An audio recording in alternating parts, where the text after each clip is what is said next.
here, Lauren. In my opinion, we're in a fortunate position because it's turned out to be a more intimate evening than I expected. I literally had 70 people RSVPing.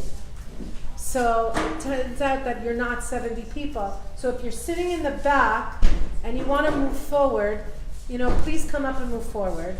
You might find it a little more comfortable.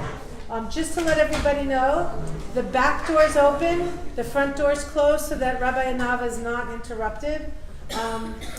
Daniel's going to make a couple of announcements because there's a protocol for the way Rabbi Anava does his shiurim. The garbage can is next to the sink,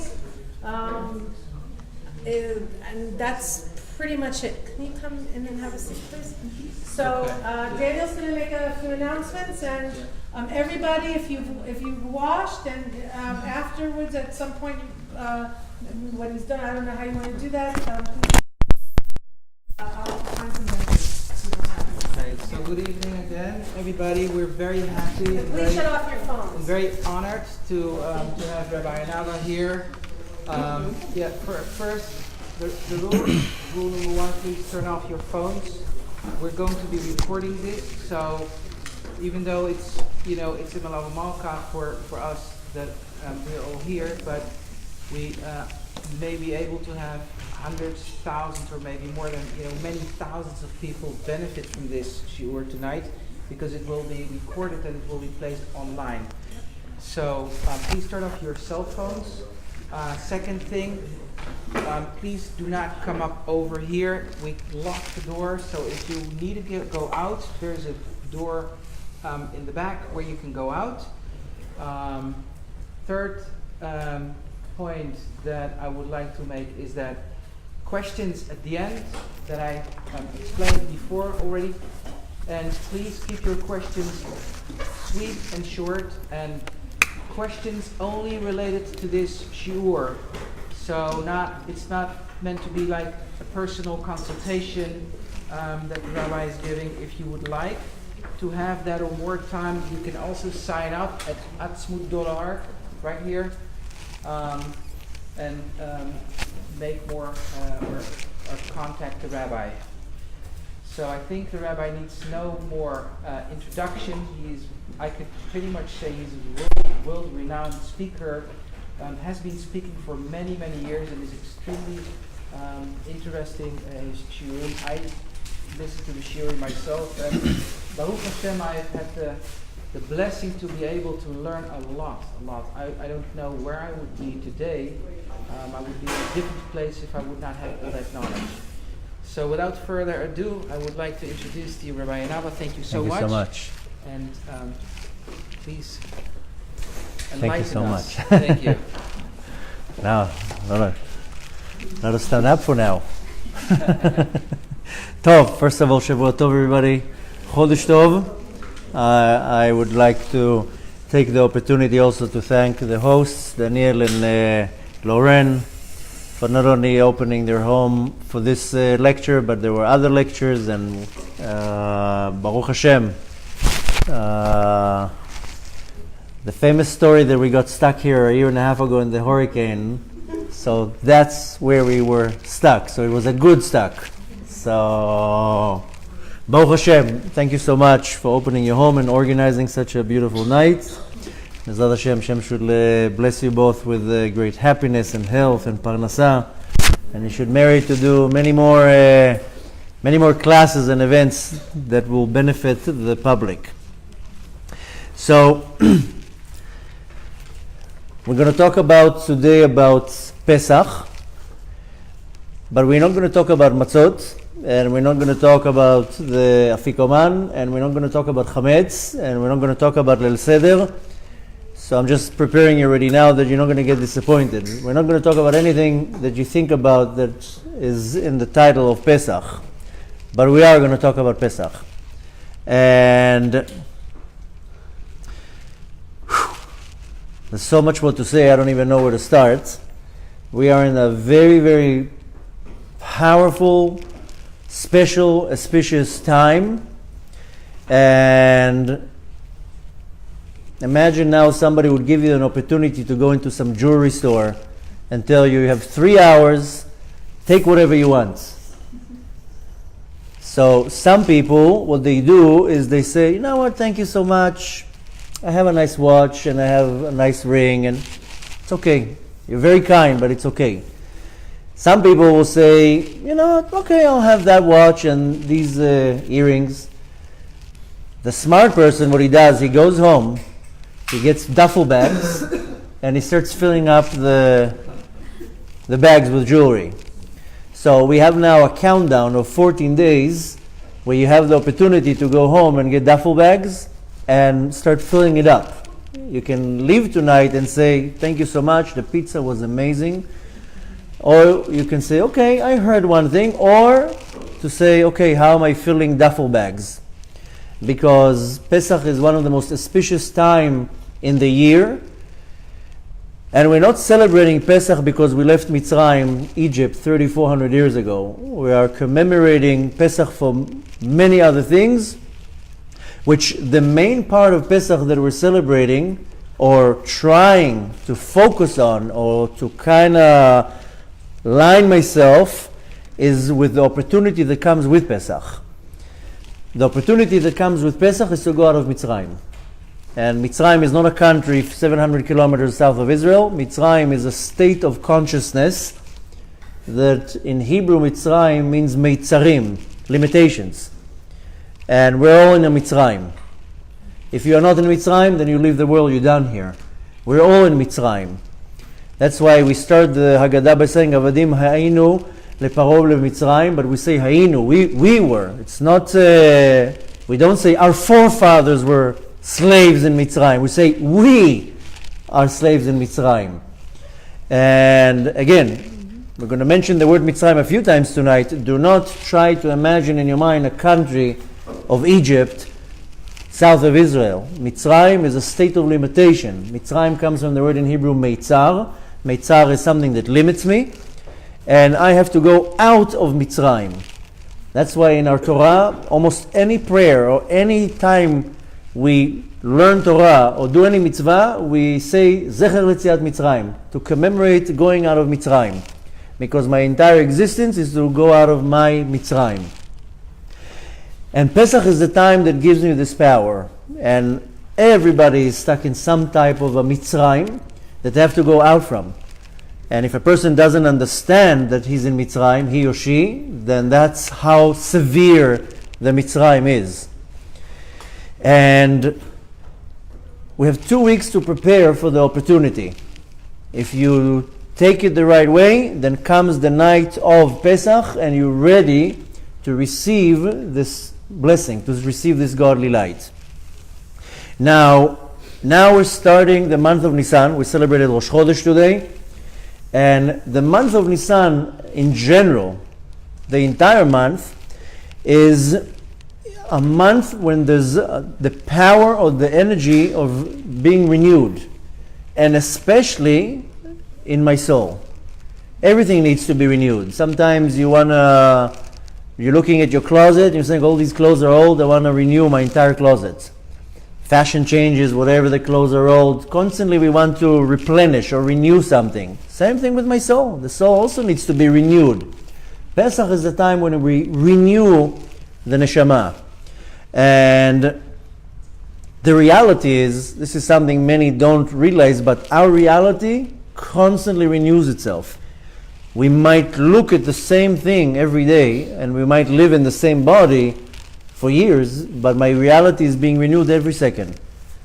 Because the Kadosh Baruch Hu recreates the world constantly. So our reality is being renewed all the time. Just sometimes it's under our nose and we don't even noticing. And the main part of any type of something new is in the month of Nisan. The other time in the year is Tishrei. These are the 2 times in the year where I have the opportunity to reset, or what they call now in our generation, go back to factory setting and then start again. Completely reset the system. Now, since I'm able to renew my soul, or the energy of my soul, then I first have to understand what is a soul. You know, most people don't even know what it means, a soul. You tell them a soul, they imagine like maybe a Casper, like, ooh, like. For the ones who don't know what Casper, it's like a cartoon of this little spirit that is cute and is. So people don't really relate with what. Actually, I got the attention of the kid. So most people are not familiar or aware what it means, a soul. So we have to understand what is a soul. And not only that, where does the soul go to? I mean, I have a soul in my body, but my soul is eternal. It comes from somewhere. It's going somewhere. And as I've been mentioning in so many different classes, and I sometimes it might sound like I repeat myself, but for me it's like banging a nail into the wall. You don't bang it in one shot. You have to bang it over and over and over.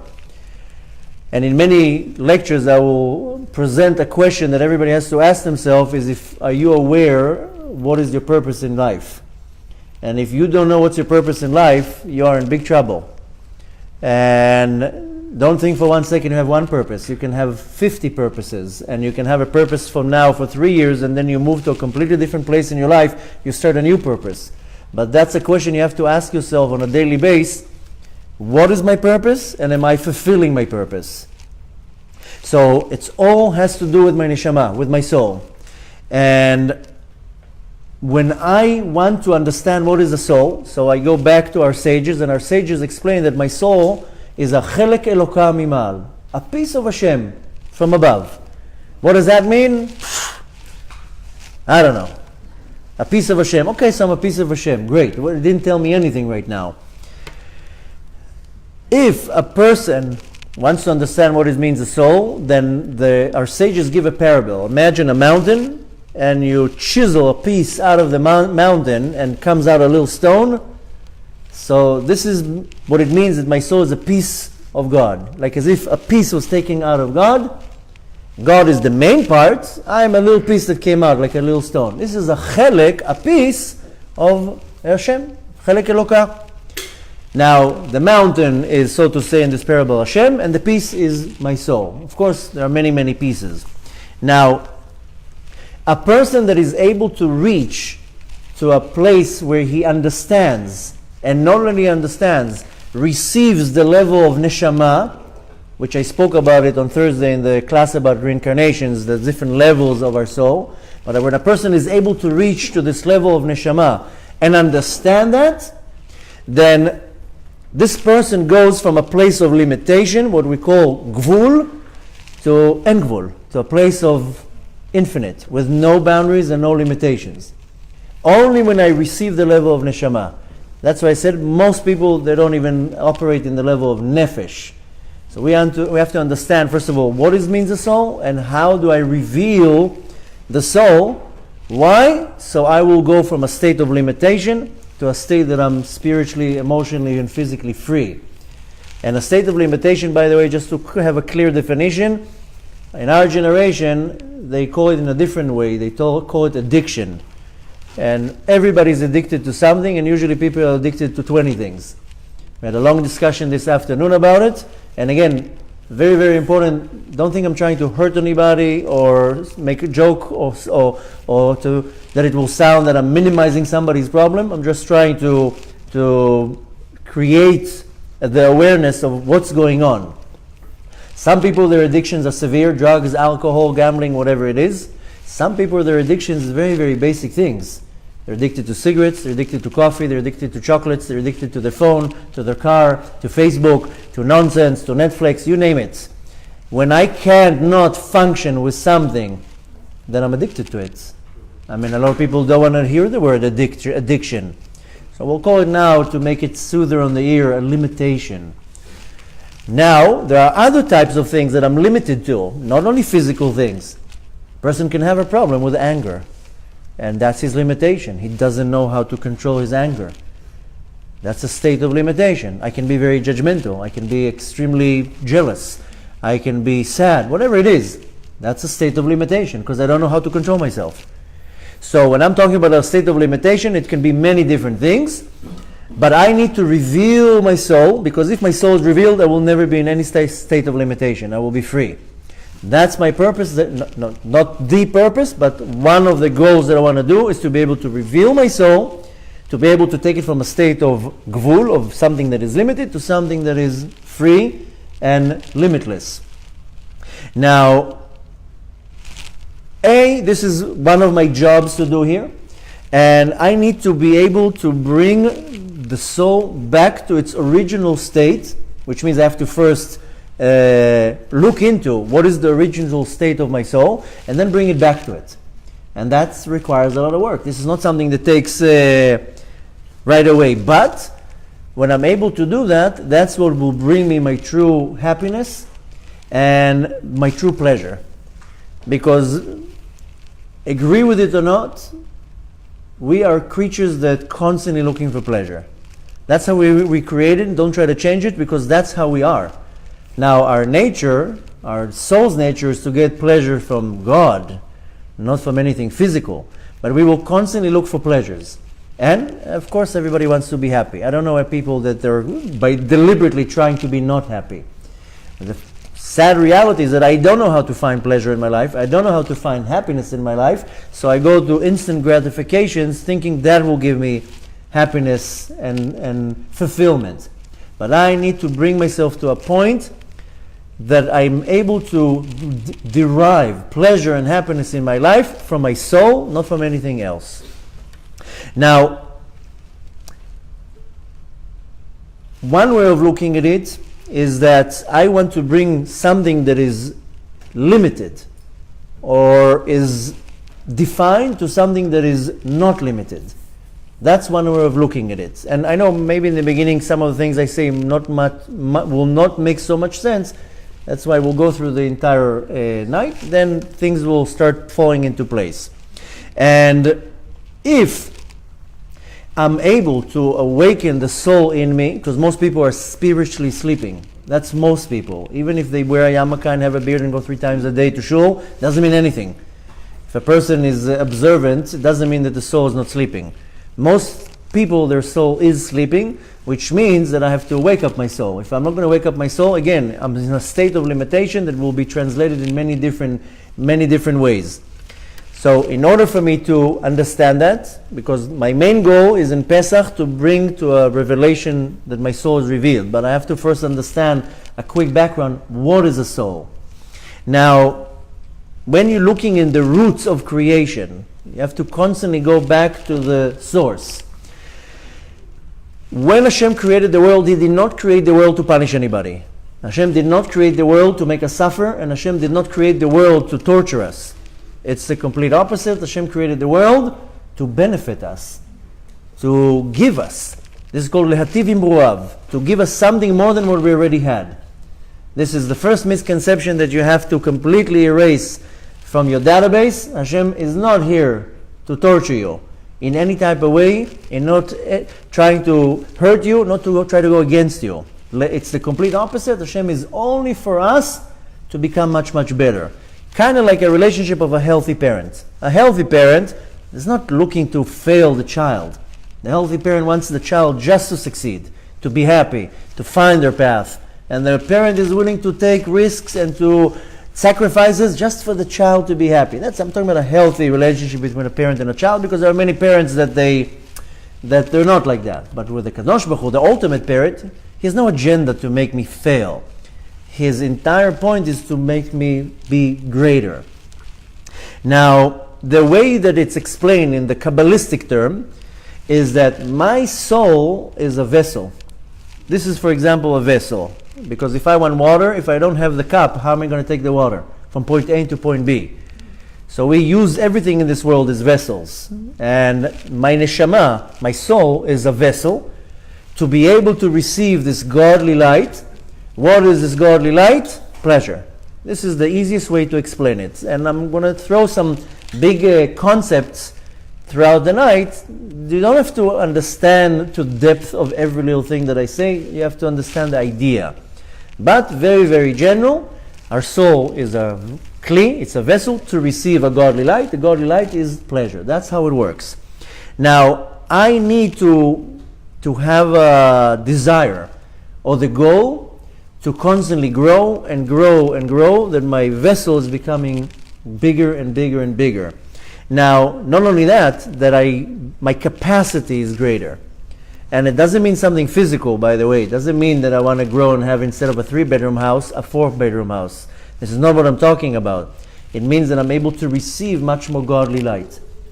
How will this translate in many different ways? But one of the many ways that a person in his 20s can be very judgmental. He works on himself a lot, in 30s, 40s, 50s, and by in his 50s, his capacity to understand greater things is much, much better, so he's much less judgmental.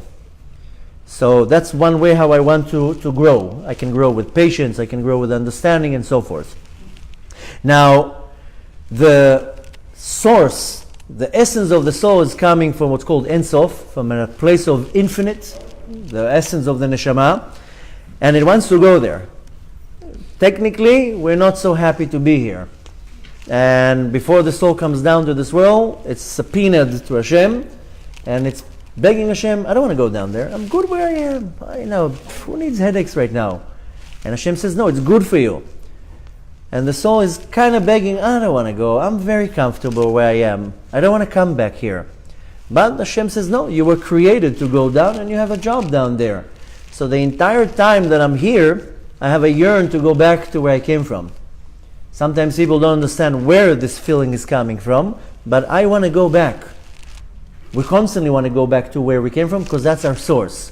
Our soul is compared to a flame. What Shlomo Melech says, Ner Havaya Nishmat Adam, the candle of Hashem is the soul of a person. Put now a flame, a candle, the flame constantly wants to go up. Turn the candle upside down, the flame still will go up. Because the source of fire is underneath the moon. So it's constantly going to be pulled to its source.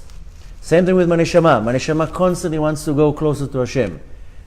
The problem is that many people, they get confused, and my desire and longing to be connected to Hashem is mistranslated that I desire physical things. So one example out of many, just so you understand what I'm trying to say, many times a man will be attracted to a woman that is not his wife, and he can be married. And this attraction is not healthy, it's not positive. Why are you attracted to this woman when you have a woman already married to? So one can look at it in a very superficial way and say, oh, he's attracted to how she looks. The woman comes from Sfirat HaMalchut. She is a manifestation of the Shekhinah. The man recognizes this spark of the Shekhinah in the woman. He's drawn to the Shekhinah, not to the woman. His neshama has some type of an awakening, and he wants to be close to the Shekhinah. So it's translated that he's attracted to the woman. He even understands it, that he's attracted to the woman. So the neshama is being like magneted to something kadosh, to something holy. So this is one example out of many, that sometimes we don't understand what I'm being drawn to. I can be drawn to a certain drink, and specifically I like this drink and the person likes that drink. There's a reason why I'm pulled to this drink. That's why when a man and a woman meet in a healthy way, when there's attraction, it means the souls, they recognize each other, so they want to come closer. There's a spiritual attraction. So I need to understand that constantly I want to go back to my source, which is Ein Sof. This is the infinite light of Hashem. And if I will get to a point that I reach to my root, that's how I will have satisfaction. We think that I will have satisfaction if I made $1 million, or if I was able to build something, or to achieve a great achievement in sports, or whatever it is. I think that's a satisfaction that I get, but I constantly want to get to a point that I'm satisfied. Most people are depressed and sad because they're not satisfied with the outcome of their hard work. A person can invest 3 years in business and not make money. And it's not because he's doing something wrong, because from Shamayim, he's not supposed to make money. Now he's not satisfied, he's disappointed, but you did everything you could. It can be also in educating your kids. Some people are disappointed in themselves because the kids are not going in their path. You did what you could. That's not the path of the child, and so forth. But what will give me the ultimate satisfaction is that I'm able to connect to my source. Once I'm connected to my source, that's when I will receive the ultimate satisfaction, and nothing has to do with anything physical. Now, how do I connect with my source? The source, of course, is Hashem, only through my soul. There's not any other way you can connect to Hashem. No loopholes, no shortcuts. You can only connect to Hashem with your soul. The soul is the link, the connecting link to Hashem.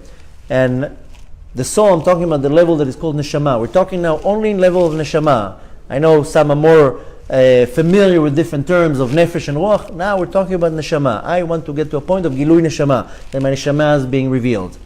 Now, there's a parable why we can never get satisfied. The parable goes that if a daughter of a king that has everything goes out on a date with a young man, he will buy her anything, she will not get satisfied. She says, "Were you trying to impress me? I'm the daughter of the king. I have everything. So you buy me a Honda, I have a Ferrari. I have 10 of them. But you're not impressing me. You give me a little ring, it's very nice of you, but I have a closet full of rings." So the daughter of the king will not be impressed by any presents. You have to impress me in a different way.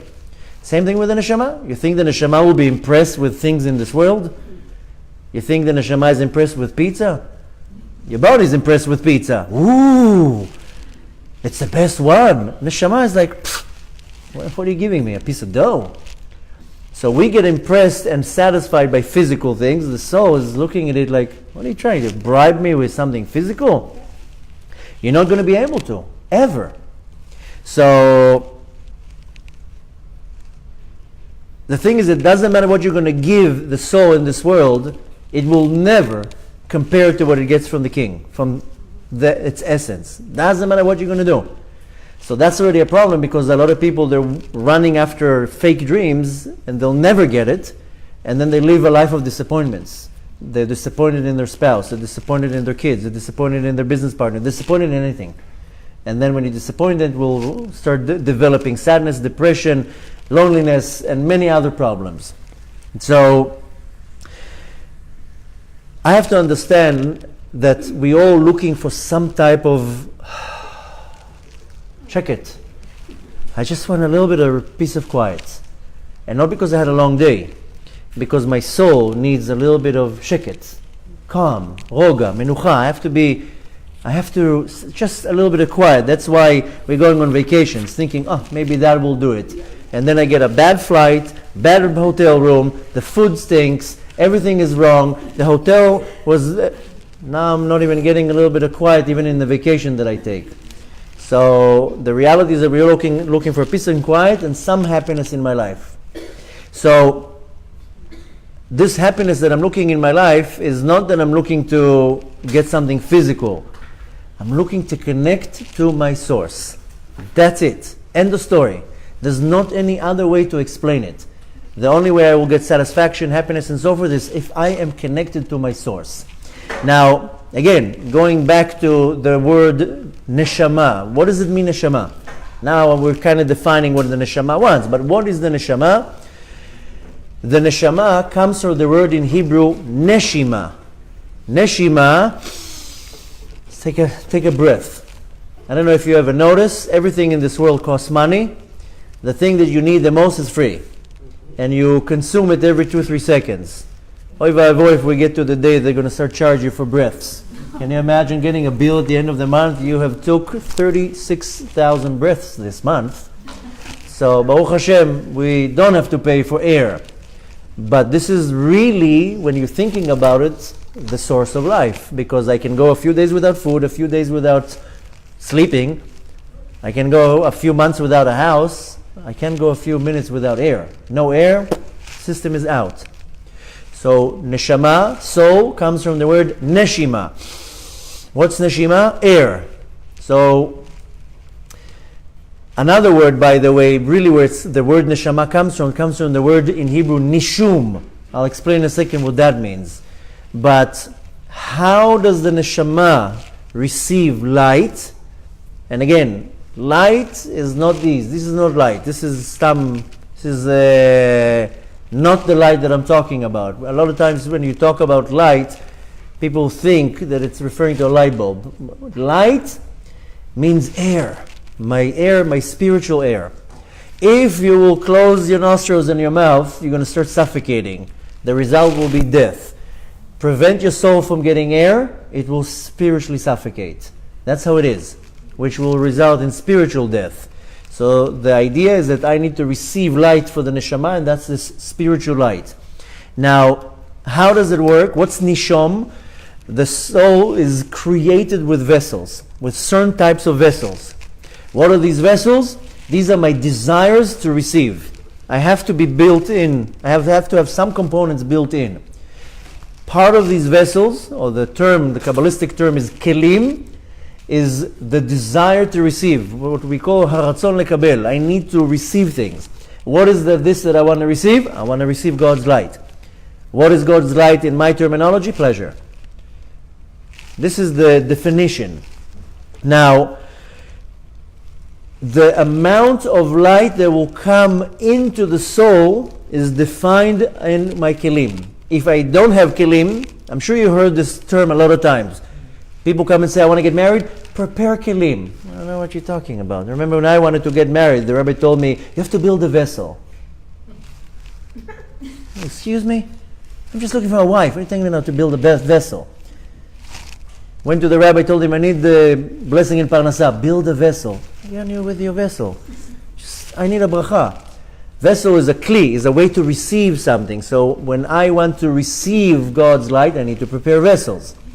The more, or I should say, I was about to say the more vessels, but the greater the capacity of the vessels, the more light I can get. That's how it works.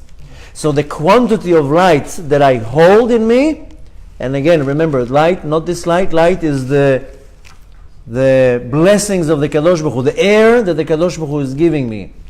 The amount of light that my neshama will hold depending on my kelim, on my vessels.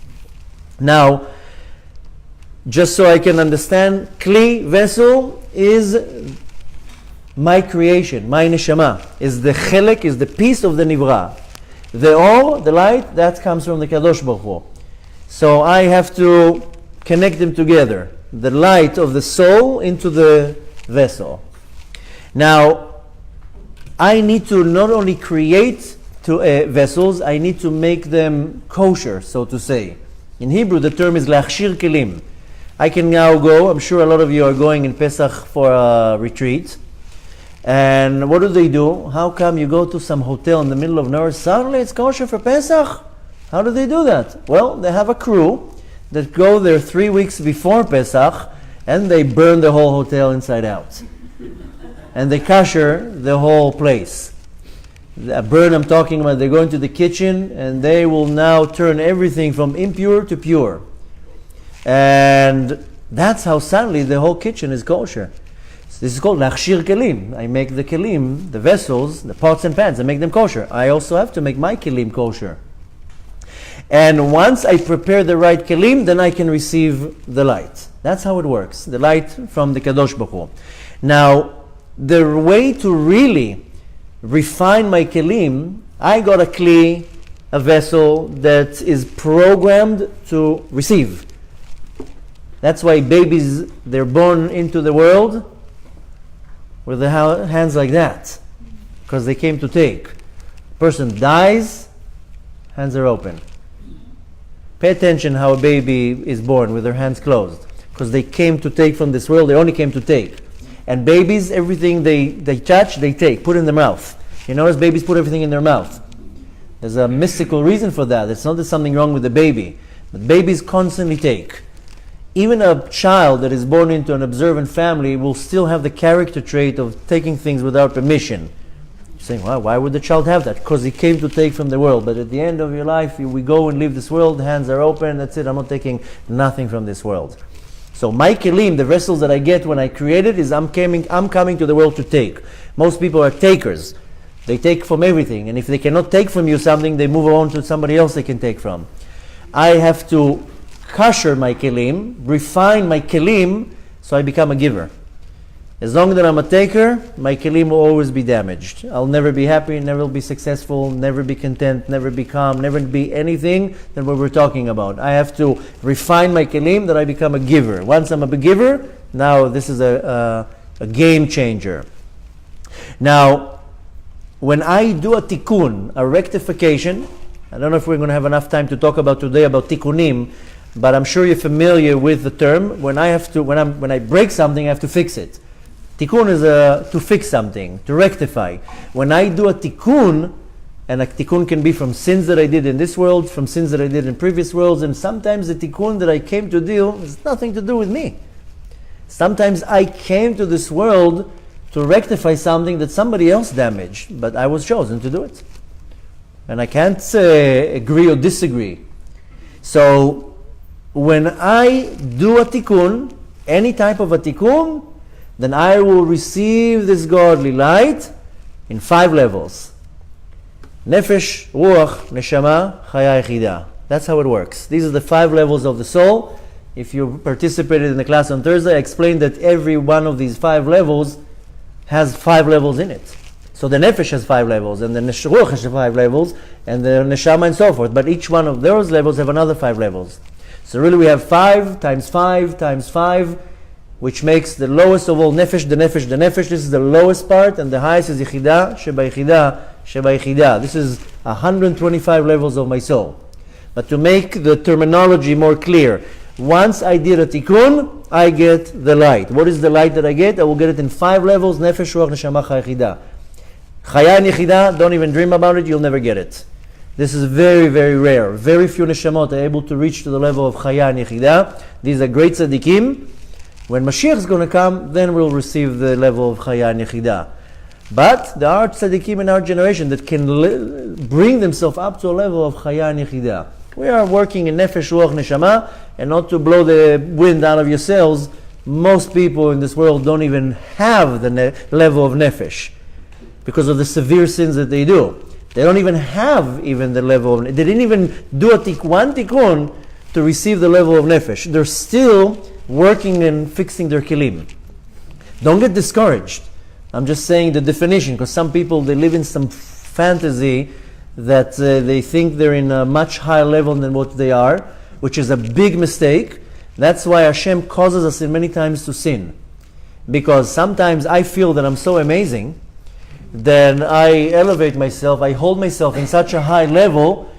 Now I look at the world like I'm a tzaddik, and everybody are this big. So the Kadosh Baruch Hu, you're not a tzaddik, you're far away from that. And how do I see that? That I fail in a big sin, and I come to my own conclusion, and who am I kidding? I'm still in a kindergarten level. But that's just Hashem trying to tell me, you're not that great. Don't have some ego trip that you're such a tzaddik because you did 17 mitzvot today. And sometimes people, they do a lot of mitzvot. They wake up in the morning, 3 hours into the day, they already prayed, learned Torah, helped people. They turned the whole world upside down, which is amazing. As long as you stay humble and saying, okay, I'm doing all this because Hashem is allowing me to do this. Once I get an ounce of ego, then the Kadosh Baruch Hu will turn it around, make me sin, so I can have a reality check and says, all my mitzvot are this big right now because I'm still sinning. So, once I receive a tikkun, that's when I receive this light, and how I told you, this is something important to remember, I will receive it in 5 levels. Nefesh, Ruach, Neshama, Chaya, Yechidah. Now, in the beginning, the Kadosh Baruch Hu created one soul. We spoke a lot about what I'm talking about also on Thursday and on Friday, on Tuesday, but I know there's a lot of new people. But in the beginning, the Kadosh Baruch Hu created one soul, the soul of Adam HaRishon. And what did he do? He created a body, and then he took the soul, Vayipach bo nishmat chaim. He blew the soul into the body of Adam HaRishon. Vayipach bo means that he blew it in, like you blow air into a balloon. Adam HaRishon was made from sand. Made from sand and made from dew. He was taken, sand from all corners of the earth. Then when the man will die, the earth will be able to receive him. A person can be born in Miami and die in Sydney, Australia, and the land will accept the body. Why? Because Adam HaRishon was taken sand from all over the world. If not, it wouldn't be like that, then we would have to be buried where we were born, because the sand is different completely all over the world. Now Hashem took some heavenly dew, and He mixed it like dough, and He made a human body. That's one of the many, many reasons why the tikkun of the sin of a chava is given to the women, and what do they do on Erev Shabbat? They make challah. Because the challah of the world is Adam HaRishon. Adam HaRishon, it's exactly the same thing. What is the flour? Flour is like the earth and the water, and you make challah. This is one of the biggest tikkunim that a woman can do, is to bake her own challah, because she's doing a rectification to what was damaged originally in Gan Eden. So for the women tonight that are here that don't make challah, at least you have already one first tip what you need to do next Friday. You bake your own challah. And for men, by the way, don't think you're exempt. You have 2 weeks to make your own matzot. Don't go and buy them for $150 a kilo or whatever they sell it here, not normal prices. This is business. Matzah should not be, I should not pay $3,000 for matzot. This is unheard of. So that's where you see the business here. But bake your own matzah.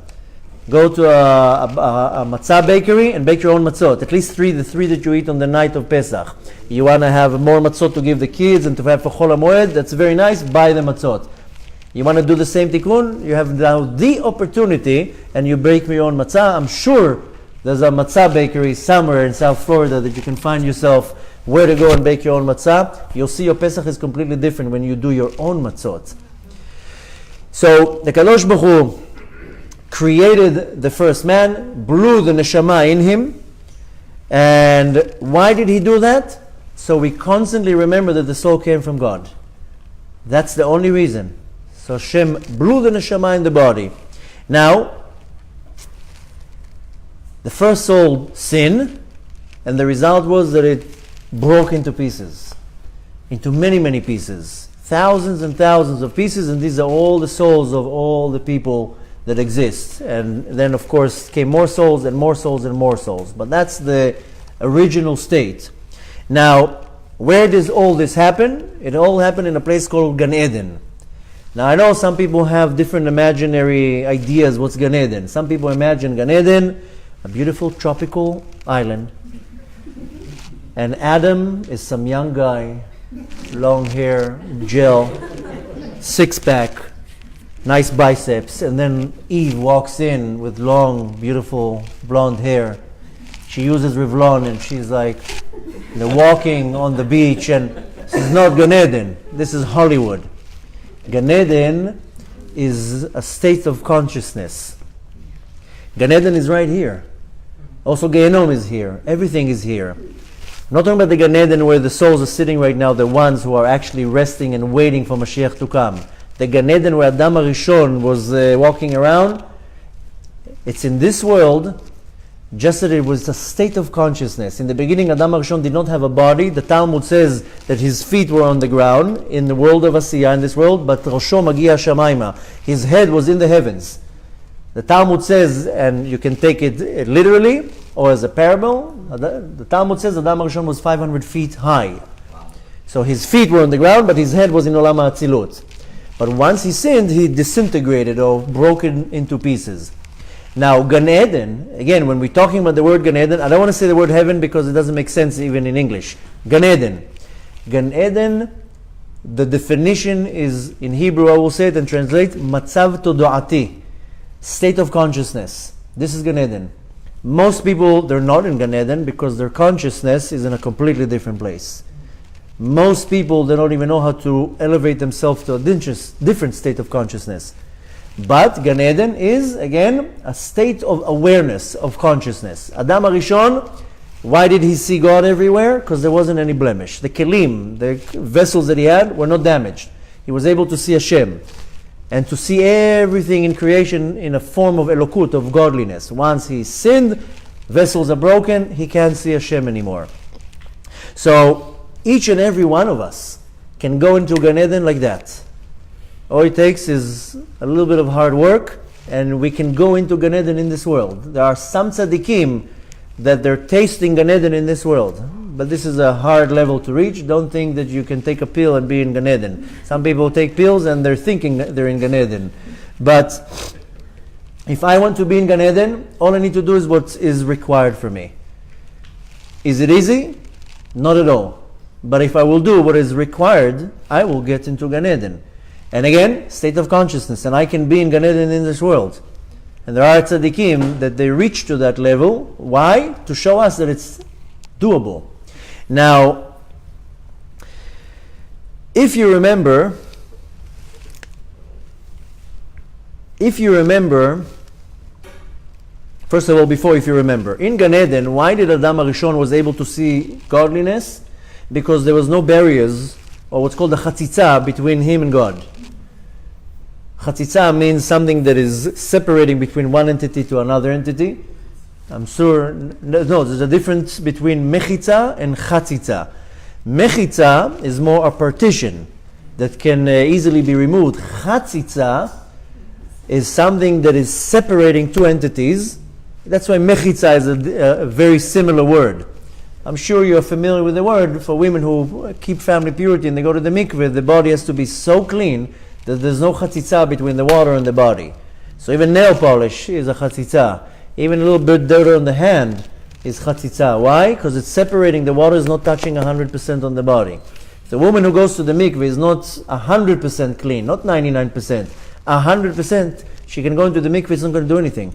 Because 1% of the body, even a 0.0001% of the body is not 100% clean, the water is not touching it, this is a chatzitza. Between Adam HaRishon and Kadosh Baruch Hu, there was no chatzitzot in Gan Eden.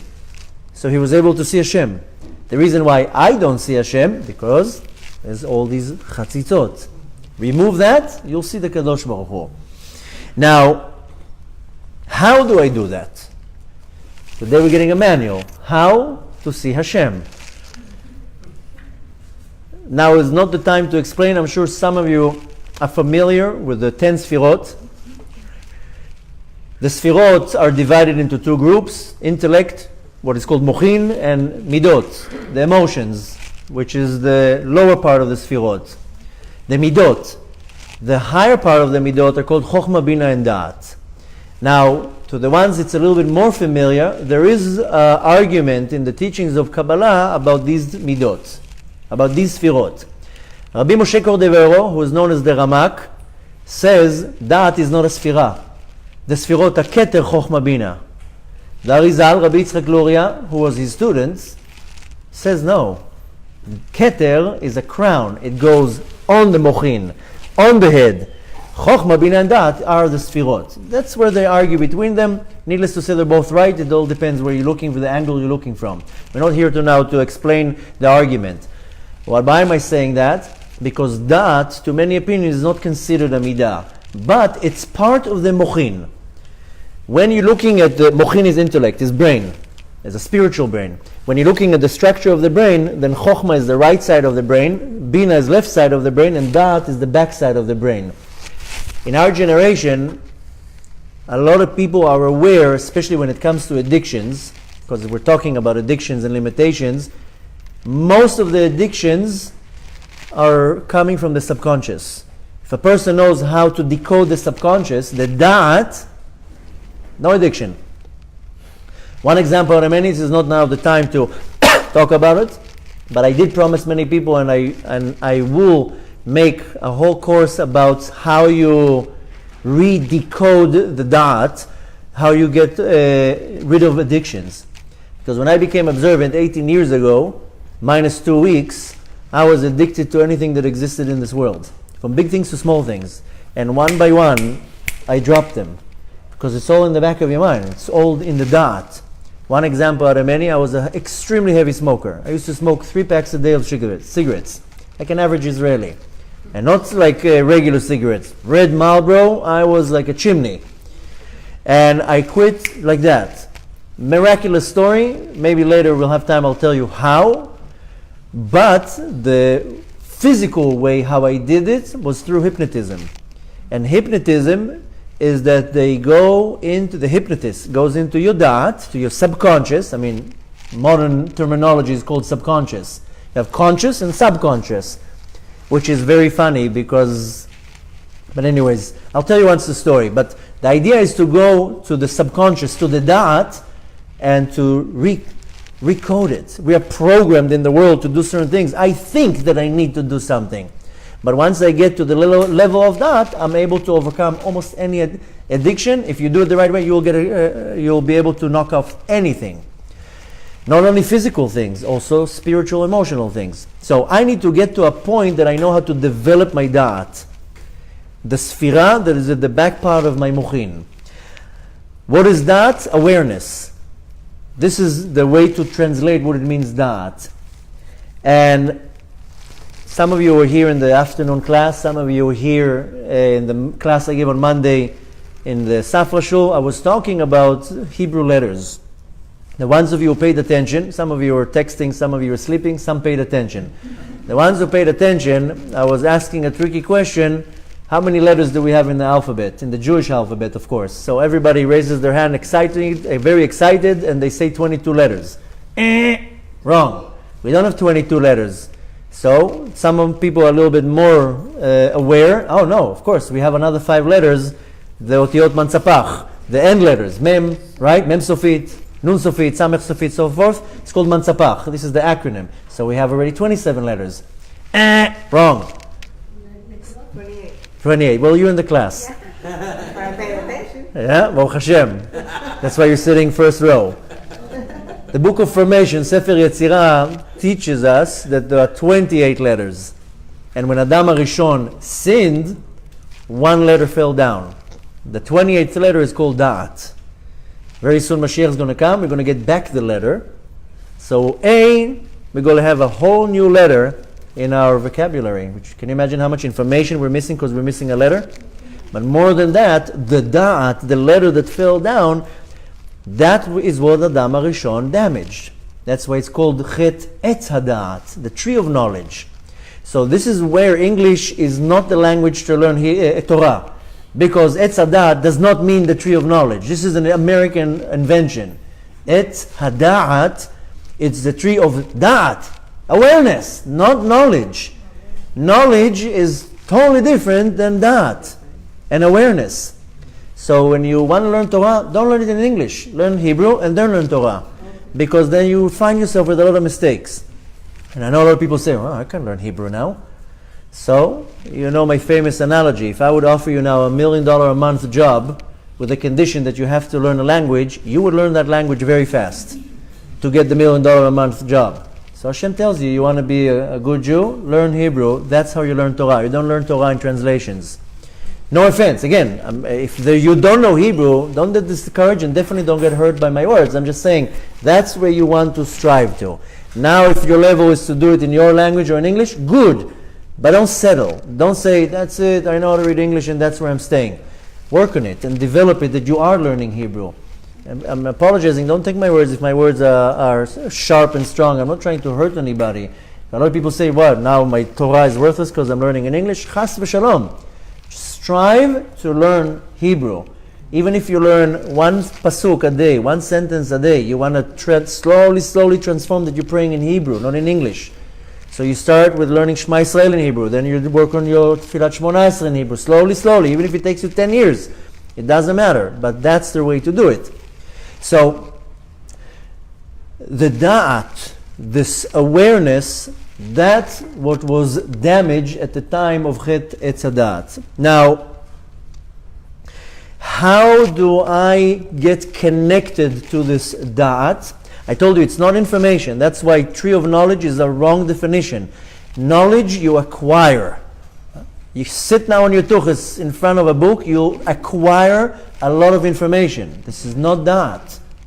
I can sit now in front of the internet or in a library or university and I will get a lot of information. If I have a good memory, I will remember all this information. Da'at is that the sechel becomes part of me. That becomes part of my existence. This is a very big difference than knowledge, than awareness. I want the Torah to become part of me, that I'm aware of it.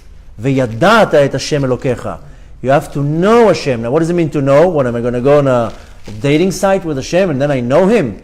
No, that I develop my awareness that I'm aware of Hashem. No, I don't know Him. We have 2 places in the Torah that it uses the word Da'at. Da'at Hashem Elokecha. And we say every time, what do we say when we open the ark?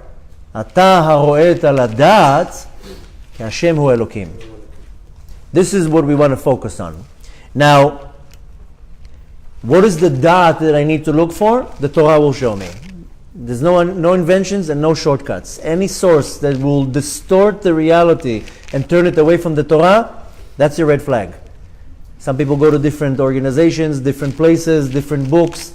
anything that will take you away from the Torah, that's your sign that it's not the emet. And many people will show you something that would look 99% like the truth. That's the nachash. That's the serpent. And I said that many times, the nachash that we're talking about, the serpent, is not some little spaghetti coming into Gan Eden with the tongue flicking out. The nachash is a certain negative power. We're going to talk about him now. The snake will show you 99% truth and distort the truth. You have to be aware enough to say, if it's taking me away from the Torah, or it's not parallel from the Torah, it's not emet. Then you move away. And in our generation, the nachash is so sophisticated, he will come with so many sophisticated ways.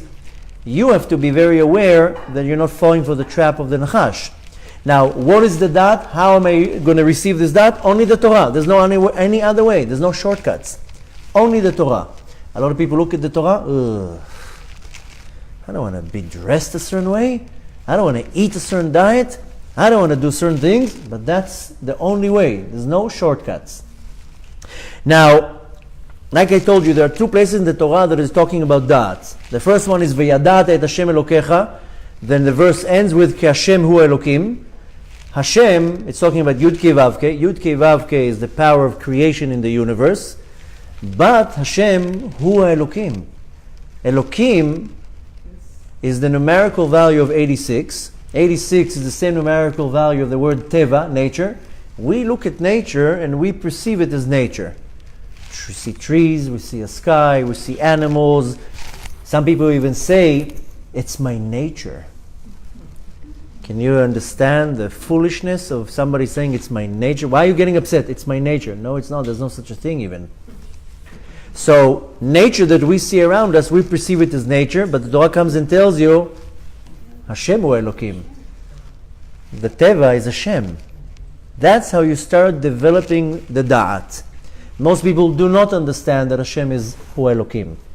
That's why the next verse that we say in the Torah, specifically when we open the ark, Ata, you haroet al Da'at, you were able to reveal the Da'at. What? Ki Hashem hu Elokim. Your purpose in life, for what we're talking here, is to reveal that Hashem hu Elokim. That's why in Yom Kippur, what do we scream it towards the end of Yom Kippur? Hashem hu Elokim. 7 times you scream that. That's the purpose. Now, when we want to look how to find my neshama, the only way to find my neshama, and like I told you, if you do not or did not find your neshama yet, then you'll never reach to your purpose. Tonight we want to get to information, how do I find my neshama? Once I reveal that Hashem hu Elokim, my neshama is revealed. End of story. So now we're going to talk a little bit about how do I get to a point. What does it mean Hashem hu Elokim? Elokim, hold on, if you don't mind, questions at the end. Elokim is the only name of Hashem that is plural. If you notice, look at all Hashem's names. Shin Daled Yud, Aleph Daled Nun Yud, Yud Kei Vav Kei, all the names of Hashem. And I'm not talking about the 72 holy names, I'm talking about Hashem's 10 names. The 10 names that cannot be erased. Elokim is the only name of Hashem that is plural. What's called Ribui. Ribui, multiplying, multiplying, multiplying. I know people take the theory of the Big Bang. There was 1 cell and then it became 2. And then the 2 cells, each one became 2, so we have 4 and so forth. Which is, not that I'm supporting the Big Bang theory, but in the beginning there was only 1. There was only Hashem. When He manifested Himself to the level of Elokim, then Elokim is to multiply. So it started multiplying and multiplying and multiplying. This is called Ribui. Ribui is that I have many. The power that is creating everything in this world, this is called Yud Kei Vav Kei, Havaya, to create. Yud Kei Vav Kei can be broken in Haya, Hoveh, V'hiyeh, was, is, will be, past, present, future. This is the power, the Koach HaMe'aveh, the power that creates. Without this power, nothing will exist. But nevertheless, I'm not aware of it, I don't see it, and I can't relate with it. I can't relate with something that is above time, even if I will try to. Doesn't matter how much you'll try to, doesn't matter how genius you are. You will never relate with something that is above time, because we are bound into time. So, the power that is creating the world, Yud Kei Vav Kei. Elokim is what is covering this power, and it has the ability to multiply and multiply. That's why you know how many flowers are in nature? Gazillions. How many fish are in the nature? Why don't we have one fish? There's billions of fish. There are billions of flies. Billions of whatever you want. There's billions of everything. Why? Because this is called ribui, and it will always continue. But Havaya, Yud Kei Vav Kei is only one. Shem Echad u'Shmo Echad. Now, En Od Milvado, there is nothing but Hashem. I know people like saying that, and people put it on bumper stickers, and En Od Milvado. You want to reach to a point that you know what you're saying. I know it's a very nice term to say En Od Milvado. En Milvado means there's nothing but Him. But we want to reach to a level that I know that Havaya Hu Elokim. How do you know that? I'm expressing my da'at, my awareness, that I am aware that Hashem Hu Elokim. Very few people are able to reach that. We're going to talk about it tonight. And I need to understand when I say En Od Milvado, there's nothing else but Hashem. What does it really mean? Ask yourself. Take yourself now 20 seconds in your mind to ask yourself, what is En Od Milvado? What is nothing? There's nothing but Hashem. A person that understands what is En Od Milvado lives in this world in Gan Eden. That's how it works. That's where there are some tzaddikim that are able to elevate themselves to a level she'en od milvado, I'm already in Gan Eden. There's no mechitzot. And I'm living in Gan Eden. And some people do reach it. Don't for 1 second be discouraged that what I said in the beginning, they're in a very low level. Any person can reach it. Now, in order for me to understand that Havaya Hu Elokim, this is the awareness of Gan Eden. This is the consciousness of Gan Eden. So the Kadosh Baruch Hu is everything, and Adam HaRishon had this level of awareness or consciousness, so he saw that Havaya is Elokim. So he didn't see walls, he didn't see trees, he saw Elokim, he saw Havaya. He says, but Havaya, the nature that I see, it's Betzem Havaya. Oh, it's just a cover. So, now of course we want to strive to come to Gan Eden, but you know Gan Eden has a Leumat Zeh. Shlomo HaMelech says, Zeh Leumat Zeh, Bara Elokim. Hashem created everything with a Leumat Zeh, a mirror. Everything has a Leumat Zeh. It means something that is opposing it, or mirror to it. For example, one example out of many, Moshe Rabbeinu, the greatest prophet of all generations, our leader, brought the Torah down to the world. He also has a Leumat Zeh. Bilam HaRasha. The Torah says if Bilam would direct his energy to something positive, he would be greater than Moshe Rabbeinu. But he chose to be negative, so he's the power opposite of Moshe Rabbeinu. So Gan Eden also has a Leumat Zeh. It's called Gehenom. And a lot of people don't like hearing the word Gehenom because they're thinking of barbecue, skewers, fire, turned upside down. Gehenom is just the Leumat Zeh of Gan Eden. What is really Gehenom? Gehenom that I separate Havaya from Elokim. That's Gehenom. Now I know for us, human mind, I didn't make sense in anything that I just said. But the state of Gehenom is that I separated Yud Kei Vav Kei, Havaya from Elokim, so I live in a consciousness of Gehenom. That's why we all live in Gehenom, by the way. Gehenom is here. This is not some furnace in the heavens. I live in a state of Gehenom. I suffer, I have diseases, I'm sad, depressed, things don't work out. This is a state of Gehenom. Why? Because I separate Havaya from Elokim. Connect Havaya with Elokim, you live in Gan Eden. In this world. That's mainly our focus. Very soon Mashiach is going to come. This is what we're going to see. We're going to see that Havaya Hu Elokim, right? And we're going to live in this world. Neshamot begufim. Souls in bodies. But we'll be able to see it. That's after thousands of years of tikkun. That we are constantly going through a certain tikkun olam, rectifying the entire world. Once we get to tikkun olam, then we'll see that Havaya is Elokim. But we want to do it right now. We don't want to wait, even though Mashiach can come any second. Now, what is really Gehenom? Again, this is not a furnace, somewhere in Shamayim or a skewer that they put you on the shish kebab. Gehenom is that there's no chayut, there's no life force. That I lost the source, the connection of the chayut. Hashem, of course. How is it translated in this world? Yesurim. Hardship. You choose which hardships you relate with. Everybody has hardships. Everybody. I'm not talking about hard chips. I know that's how it sounds. Hardships. Suffering. People suffering in the financial department, severely. People suffer in the health department. People suffer in many different ways. This is Gehenom. What is Gehenom? No chayut, no connection to the Or Ein Sof. I'm disconnected from the source of light, I will suffer. That's how it is. Now, another way of defining Gehenom is emptiness. That I run after something that doesn't exist. That's the majority of most people. They run after something that will never get. So constantly they're running after emptiness. They're looking in a certain relationship, it will never work, that relationship. Move on. Certain business, it will never work. Move on. Something happens in this world, people lose a loved one, they can't let go. Let go. Move on. Move on. It will never. You can't bring them back. Running after something empty, that's another form of Gehenom. Now, a lot of people, this is the problem. The thing is that everything that I say, don't take it in a personal, hurtful way that I'm trying to hurt anybody. I'm trying just to bring people to a certain state of awareness. Everybody, in one form or another, they're running after what's called Hevel. Hevel is not the son of Adam Arishon. Hevel is everything that is empty. Everybody's running after something that is empty. And something that is empty means something that doesn't exist. And I don't want to hurt people with different examples, because my intention is not to hurt somebody. But if you just use your own analogy.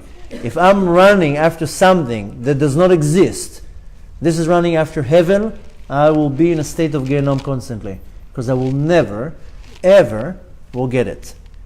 That's the problem with most people in this world. Now, where is that thing they're running after? In their imagination.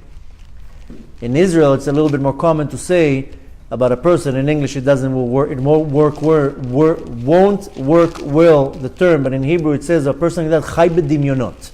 He's living in some imaginary world. And it's not I'm talking about that somebody's just dreaming on something. Dimyonot, that what I go after is a dimayon. It's a hallucination, not something that doesn't exist. That's a very dangerous situation. And we turn to imagine things. And again, take everything that I'm saying. If you're smart, you're taking notes. If not, it's recorded. You're going to see the rerun. But you have to constantly, every word that I'm saying. If you're getting hurt from what I'm saying, then it just means your ge'ava is a little bit too sensitive, that you're taking it personal. I'm not saying anything personal.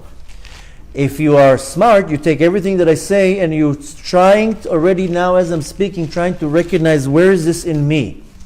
If you cannot point your finger where is the hevel in your life, then you have to work harder. There's a hevel in your life, something empty that I'm running after. One person will be how they look. One person will be a business that will never work out. Another person will be running after some goal, dream, relationship, whatever it is.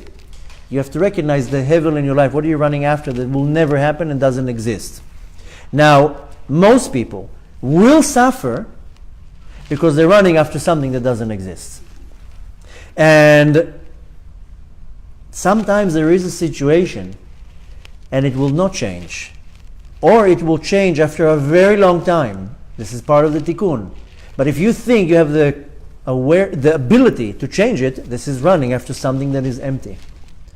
And again, it can go to many different directions. Some people, unfortunately, they have a very severe disease. And it's suffering for the whole family. And the parent can suffer because the child has a disease. But the disease will not go so fast away. Don't think that you can do anything. You can pray, you can help, you can assist. But I sometimes cannot change a situation. I have to accept it. So very important. I hope you're taking some pointers. You have to find in your life where's the hevel you're running after, because it's going to cause you a lot of suffering. A lot of suffering that you can save to yourself. There's enough suffering in this world, you don't need to add more. Now, going back to what I said in the beginning, Adam HaRishon was in Gan Eden.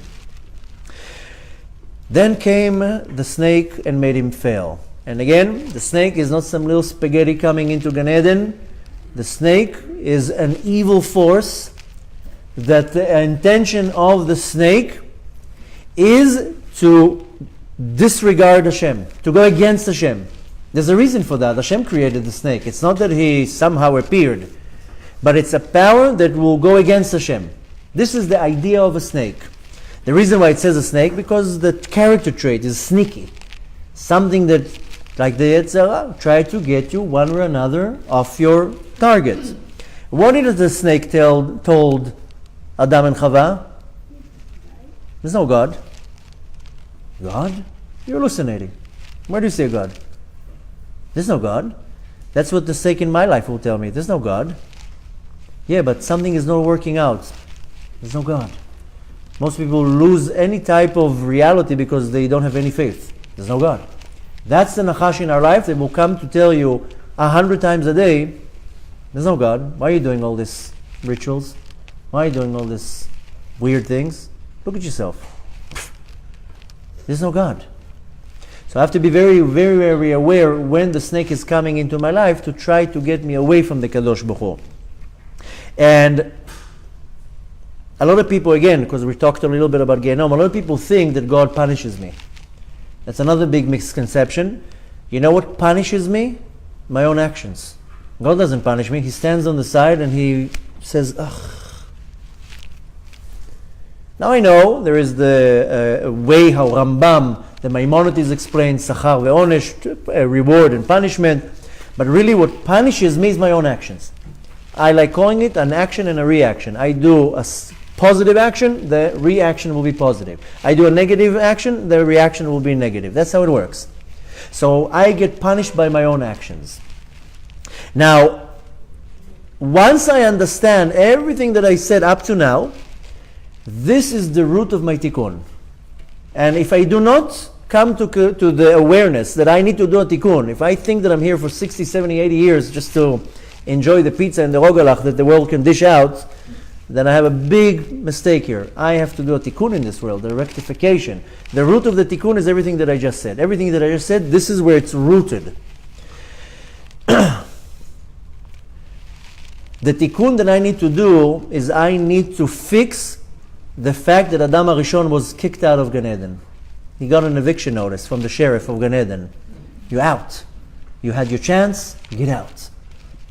Can you imagine the sheriff coming on Gan Eden and putting the poster, you have 20 days to evict? Adam HaRishon had 20 seconds to get evicted from Gan Eden. He got kicked out of Gan Eden. He didn't even take any souvenirs. Now, if you look in the Torah, it says that right after Adam HaRishon was kicked out of Gan Eden, the gates were closed and right away was placed there guards. What is the definition of the guards?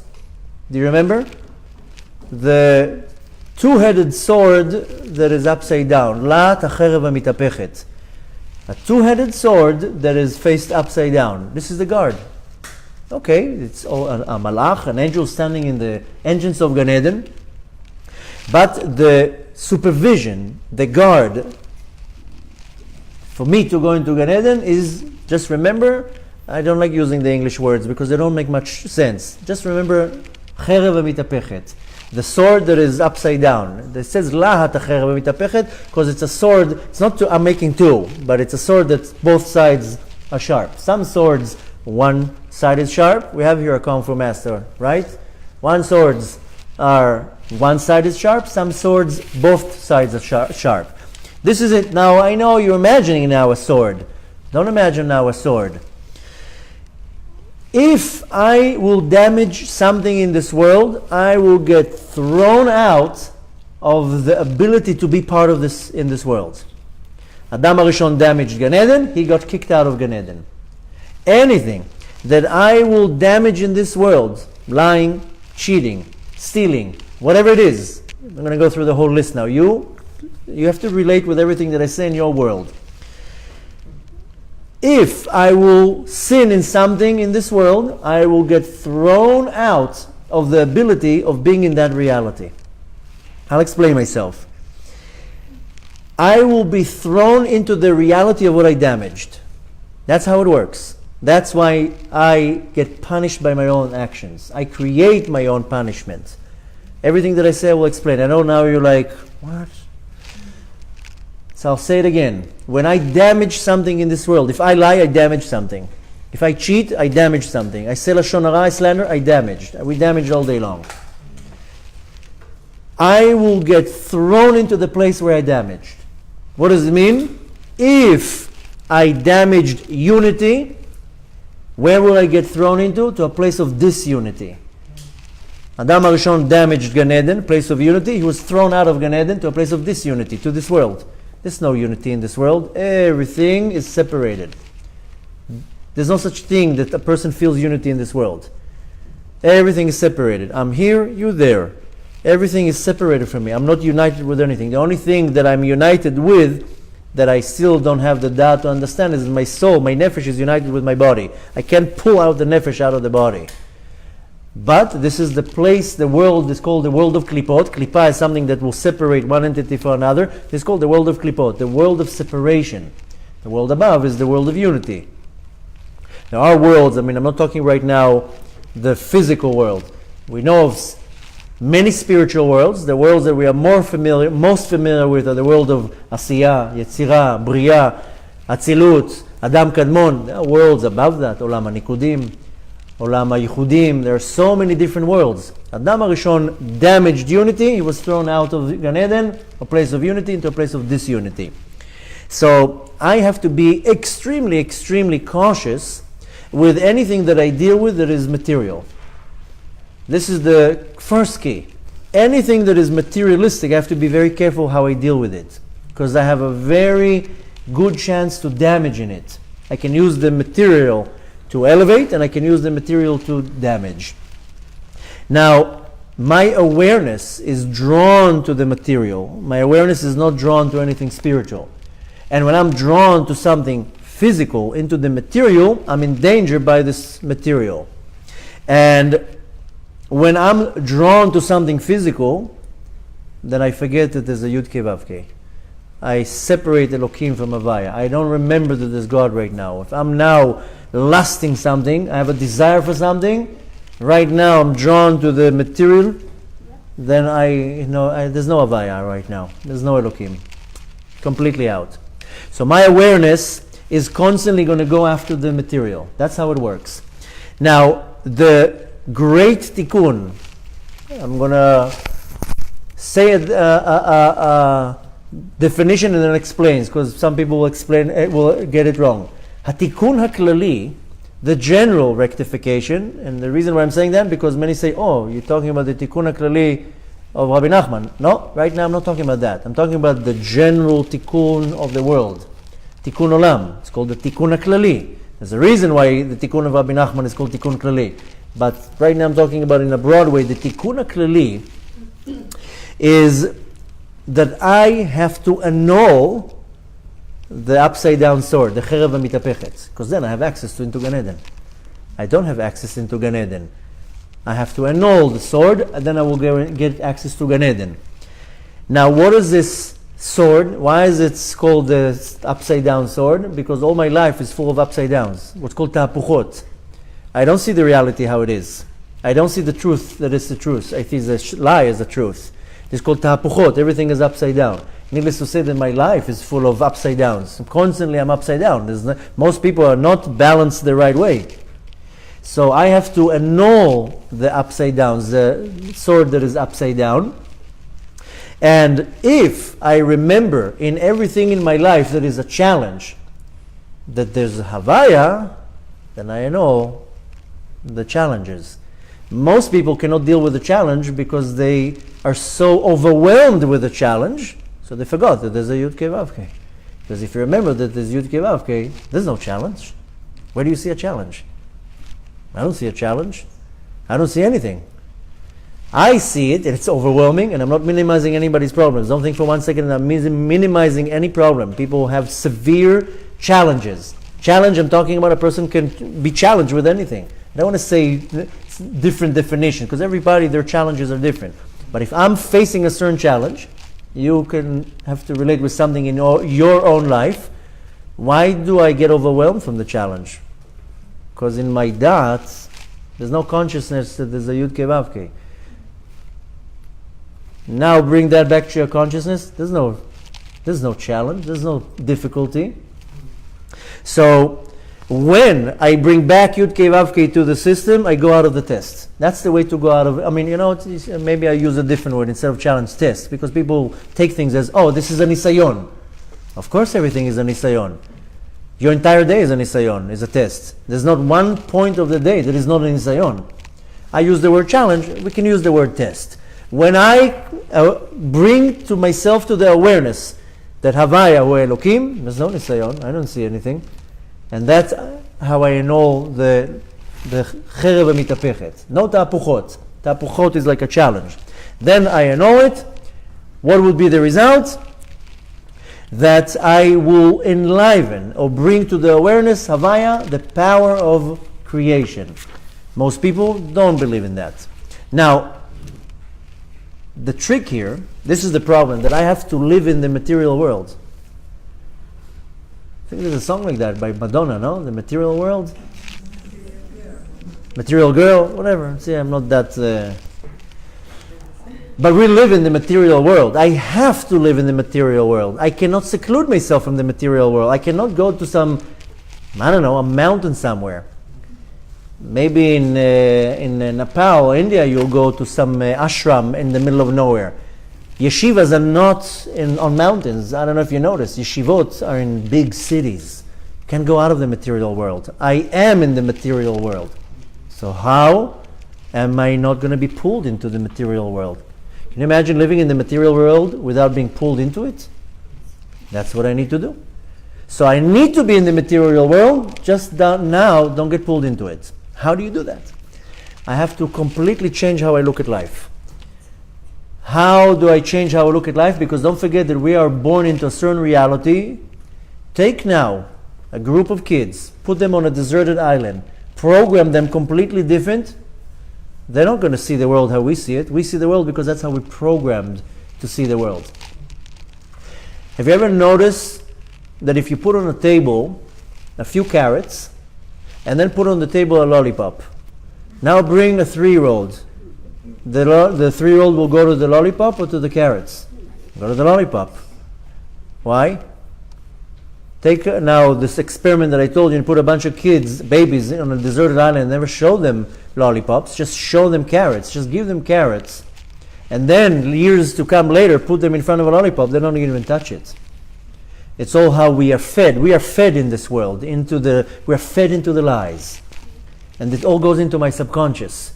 And then my subconscious is feeding me all these messages. You're driving in the car and all you see is messages. And it's registered in your subconscious. You don't even noticing. Everywhere you go.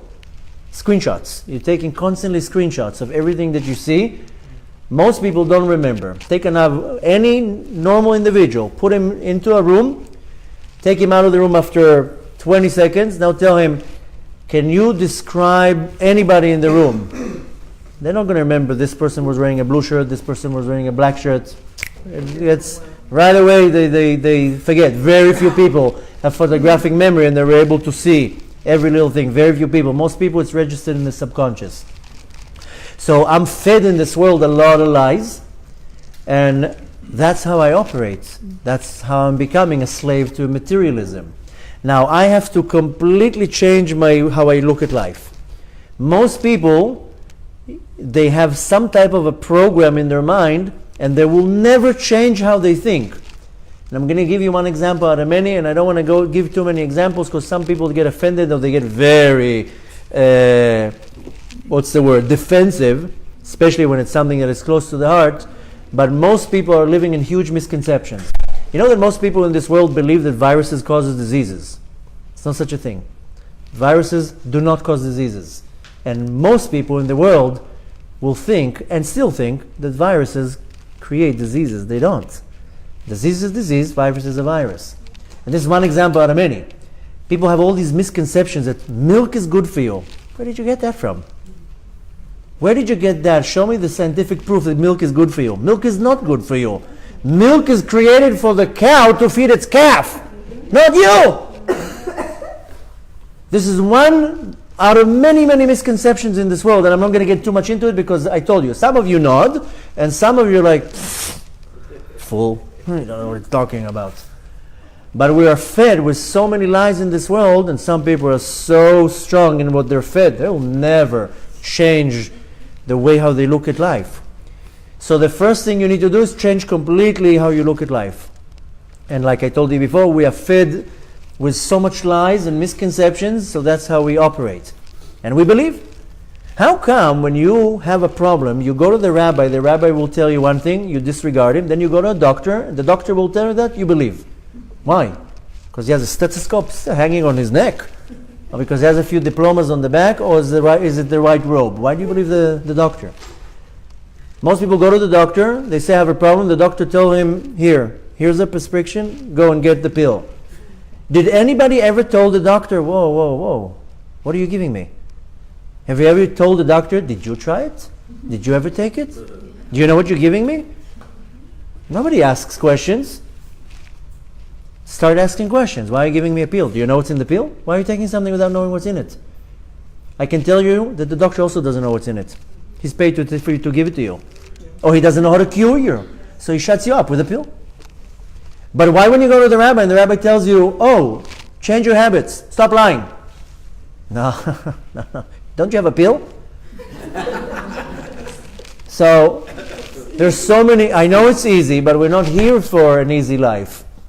Most people, like I told you, and I'll give one more example, and we'll move on. You know that 99.9% of people in this planet, if they have a headache, you know what they do? They take a Tylenol. And if that doesn't work, they'll still take a Motrin or aspirin. Did it help the headache? No. It numbed the nerve. That's what it did. You still have the problem.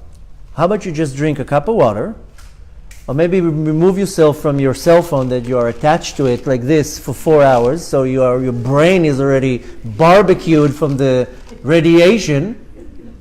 You think the pill's going to make any difference? The pill's not going to do anything. It's just numbing you. So you don't feel the pain. So did you solve the problem? No, you didn't. You are being controlled by the material. It's pulling you in. So this is one example out of many. We'll move on. I have to change completely how I look at life. If I don't do that, it will never work, because we are programmed in this world.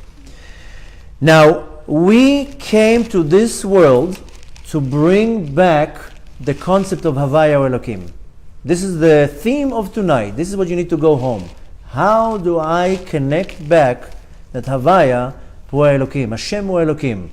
Now, what is the problem? Is that the material is disturbing me.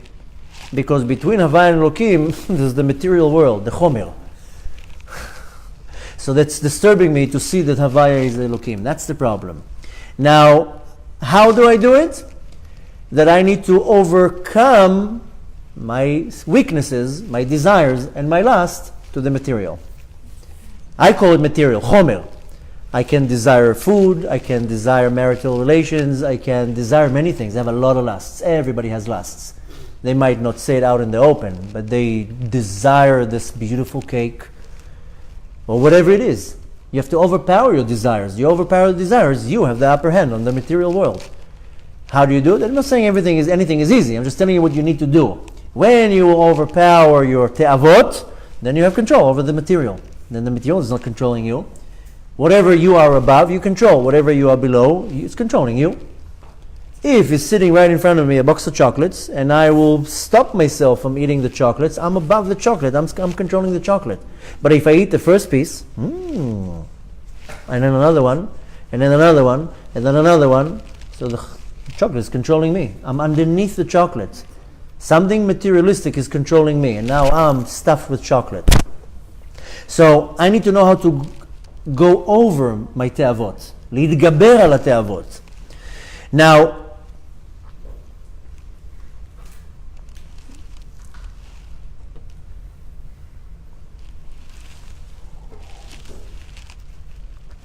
I have to understand, I'm now debating if to go into sidetrack, but we'll sidetrack quickly, is that the reason why I have a te'avah, because a lot of people say, whoa, you're asking me now a very big thing to do. You want me to overpower now all my te'avot, all my desires? But every time I'm going to see a box of chocolates, I have to stop myself, and every time I want something, I have to control myself?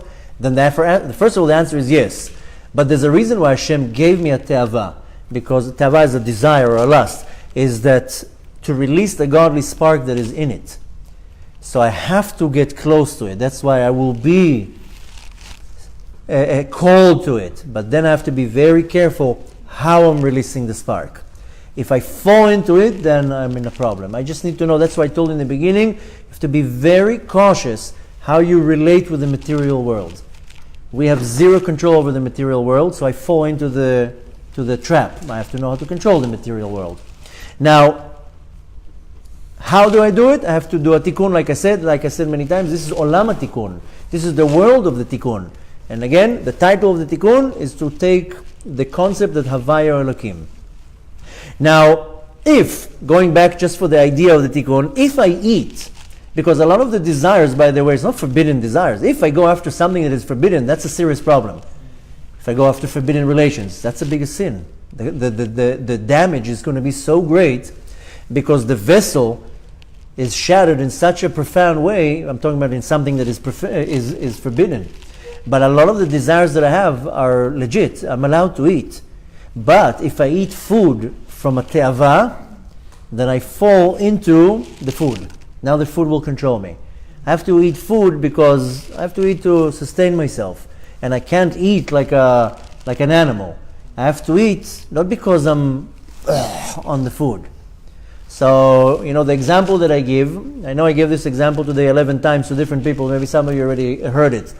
But when I wake up in the morning, like most people, I want coffee. I love coffee.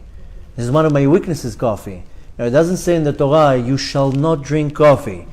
There's no prohibition to drink coffee, but I have a very soft point for coffee.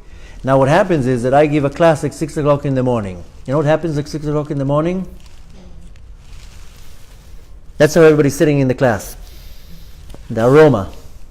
If you're looking at the classes that are posted from the wonder in the morning, just you see steam in front of the camera. Everybody's like sitting like this. And of course everybody's, Rabbi, do you want a cup of coffee? Of course I want a cup of coffee, but no, I don't want. Why? Because if I have the cup of coffee at 6 o'clock in the morning, the next one will be at 8. And the next one will be at 10, and the next one will be at 12. You know when I have my cup of coffee? 2 o'clock in the afternoon. Because if I will fall and I will have the coffee b'te'ava, with a desire, now the coffee is controlling me. But if I have my cup of coffee at 2 o'clock in the afternoon, then I'm controlling the coffee. I'm not segregating myself. I want to have a cup of coffee. One is enough. I don't need 17. But that's how you control your te'ava. And it's the same thing with everything. Sometimes we always have that shmegeg that ruins everything in the morning, that comes to the 6 o'clock class in the morning with a box full of rogalach. Now, right to where we are, there's a bakery. If you wake up at 4 o'clock in the morning to go to the mikveh, there's a yetzer hara. People going like this to the bakery. If you just smell that scent at 4 o'clock in the morning, you don't know if to go to the mikveh or to go to the bakery. Mikveh, bakery. And then you go to the bakery, I'll have the chocolate one. So, and then you drown in the mikveh. So there's always the guy who comes like 6 o'clock in the morning with a box of rogalach. Another,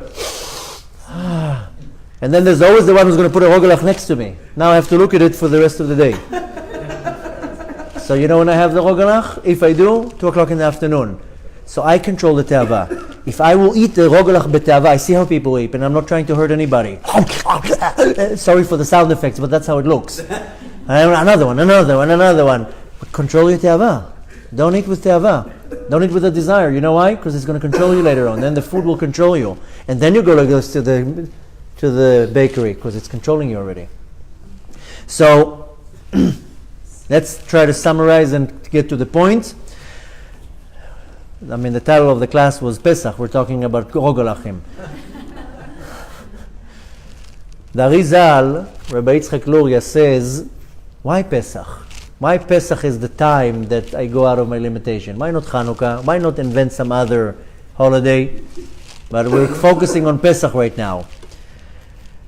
When I do a sin in this world, I will do what's called a blemish, a pagam, a deficiency. Now, when I do a pagam, this is what the Arizal says. The Arizal, again, it's Rabbi Yitzchak Luria. He says, when I do a pagam in this world, I will do a pagam in the world above in one of the sfirot. That's how it works. I'll say it again. When I do any type of sin in this world, there'll be a blemish. For example, take now a hammer, smash the wall now. There's a hole in the wall. Now, I didn't break the whole house, but there's a hole in the wall right now. This is a pagam. There's some type of blemish. The way it works in this world is when I do a blemish in this world, it will go all the way up to its source, to one of the sfirot, and we'll do a pagam over there. That's how it works. Just know that when I do, why am I telling you this? So you know to take responsibility. Because when I do something in this world, a lot of people say, mind your own business, it's my life. No, not minding your own business, you're doing a damage in the world above. Besides the fact that it's affecting me directly too, your sins, I'm not now blaming anybody, I'm just saying everybody's sins affecting each other. The Zohar gives a parable. Rabbi Shimon Bar Yochai says that imagine now you go on a kosherika cruise for Pesach. And beautiful ship, everything is great. What happens if one person in the bottom deck starts drilling a hole in the wall? Everybody will go, what are you doing? What are you doing? The water is going to come into the ship. We're all going to drown. It's my room. Mind your own business. What do you mean it's your room? When the water will come into your room, eventually we'll get to the whole ship. The whole ship will sink. So when I do a sin, you all get affected. And I do a mitzvah, you all get affected. So people need to know how to take responsibility. Because when a person does a sin, the entire planet gets affected and the world above, not only this planet. Because I do a sin, I do a blemish in this world, there's going to be a pagam, a blemish in the sfirot, one of the sfirot in the world above. Now, I'm sure you heard the term midah keneged midah. Measure for measure. Whatever I do, that's what I get back. Midah is a measure, yeah, but midah is also an attribute, one of the sfirot. So there's always going to be a midah keneged midah. Where I blemish here, there's going to be a blemish in the world above. Now, if I do it on the positive side, if I do an act of kindness, what will shine on me? Chesed. Wake up in the morning, do a few acts of kindness, you'll see your whole day is running a little bit smoother. That's how it works. I do chesed, I do kindness, chesed will shine on me. I'm awakening the midah on me, I'm pulling a projector on me. So in the morning, first thing you want to do is you want to do some chesed, you want to do some acts of kindness, because the whole day will go much, much smoother. Now, the way it works is that when I do a damage in the world above, in one of the sfirot, now it allows the klipot, or the Kabbalistic term to it, it's called chitzonim, something from the outside to have achiza, to grab. That's when the problem starts. This is called, in the Kabbalistic term, achizat achitzonim. Something's coming from the outside is able to have a grab over it. So when I do a pagam, then there's a connection. Now the klipa can hold the sfira and the pagam. Now, will the klipa will hold? Exactly where I did the damage. In the midah where I did the damage. Now, where does it affect? It's affecting the roots of my neshama. So if I did, for example, a blemish in midat chesed, then why should I get any chesed? Why should something work out in my life? Because I damaged the midat chesed. Now it's affecting in the root of my neshama. The damage in the world above. Chesed means kindness. We have 10 sfirot, 10 emanations. I told you it's broken into two groups. Mochin, intellect, and midot, attributes. Chochma, bina, and da'at are the intellect. And the midot are chesed, gvura, tiferet, netzach, hod, yesod, malchut. That's why I said before, some people it's familiar, some people they less know. I don't want to really stop now to start explaining the midot. But chesed, the translation of chesed is kindness. So if I damage the sfira of chesed, how can I pull on myself any chesed? It doesn't help you if you put your head in the Aron Kodesh and you start talking to the Aron Kodesh. That's why I see people put their head on the Aron Kodesh. Stop lying. Stop cheating. Stop slandering. Well, don't talk to the wall. Just do an action. So, and again, I'm not trying to hurt anybody. Go talk to the Aron Kodesh, but also do actions. But when the klipa is holding something, it will hold exactly where it's rooted in my neshama. So it will affect me. According to the Arizal, not 99%, 100% of physical diseases is a sickness in the soul. 100%. Anything. Not viruses, not diseases, not measles, not schmeasles. Sickness to the soul. When the nefesh has a choli, a sickness, then in this world the person will be sick. Depending how severe the sickness above, that's how severe the sickness will be below. And when I chas v'shalom sin and I make this blemish, the klipa will hold in the root of my soul where that light is touching. I'll say it again. The klipa will hold in the root of my soul where this or is touching my neshama, so it will affect me. That's how it is. Now, right away when I do a sin, the light in the world above has to be removed. It has to be protected. It's like chas v'shalom, you take the president to some convention, the first shot they hear, they remove the president from the building. Chas v'shalom. Even if it's a firecracker. Person does a sin, right away or and sof. The siluka or, right away the light is being removed, so it shouldn't be a blemish. What happens? Instead of or and sof comes judgment, dinim, and that's get attached to where the blemish is. Dinim is judgments. And this is the source of any disease and any point of suffering. It's called siluka or. The light was removed as a result of a sin. Now there's a sickness, there's achiza for the klipa in the world above. The only way to define it, and there's no other way of saying it, this is the source of sicknesses and diseases and any type of yisurim. Okay? Again, sins. Now, are these yisurim good? These hardships, are they good? They're very good, because it's awakening you. If you're not going to have yisurim, what's going to wake you up? You're driving in a car, running out of fuel. If there wouldn't be a light turning on, you're going to get stuck on the highway. Right? So the yisurim are good for us. It's the system that allows me to understand, whoa, I'm doing something not good. If your ego is out of control, then you're blaming your wife. Or somebody else. But if I'm humble, I right away say, I'm doing something wrong. What am I doing wrong? I must be doing something wrong. Now, when something repeats in life over, again, everything that I say, try to imagine in your mind something that relates with you. I don't want to give too many examples. You know what that means? That a certain klipa is a husk or negative energy, is stuck to me. Can't get rid of it. Doesn't matter what I do. Something repeats in my life over and over. I'm not talking about when a person gets married, divorced. That's not what I'm talking about. That's a tikkun. Or mistakes. But if I have a certain act in my life that repeats itself over and over, it means there's a klipa stuck in me. If I lie and I can't hold myself, I lie again. I steal again. Whatever it is, it means that the klipa is so strong, the achiza is so strong, it doesn't let go. And that's where I need to get rid of. Now, this is, by the way, one of the main reasons we talked about on Thursday about reincarnation. This is one of the main reasons why we get reincarnated again, because they didn't get rid of the klipa. I have to get rid of it. It's attached to me in the world above because something that I did in this world. So, for example, because we're talking about Egypt, the generation of Egypt, when they were in Mitzrayim, they were the souls that got damaged from the sin of Adam HaRishon.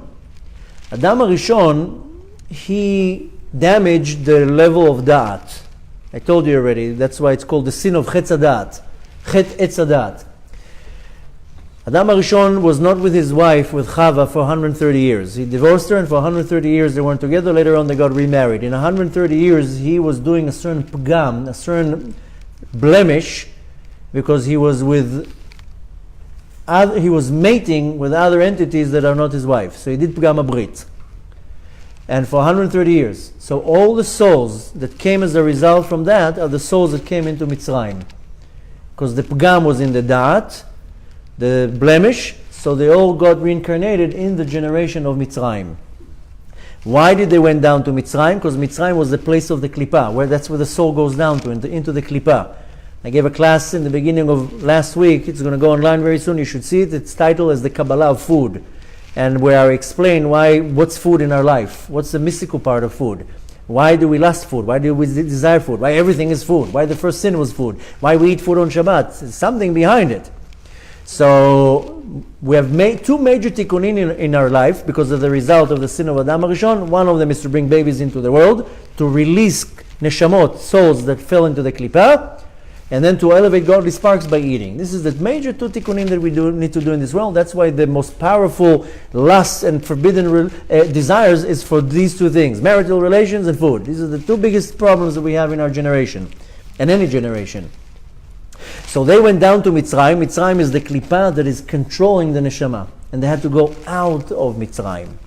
Now, the way it works is wherever you find Paro, and Paro is not the midget king that was in Mitzrayim, and I'm saying midget king because people think Paro was some big guy. Paro, the Talmud says, was this big.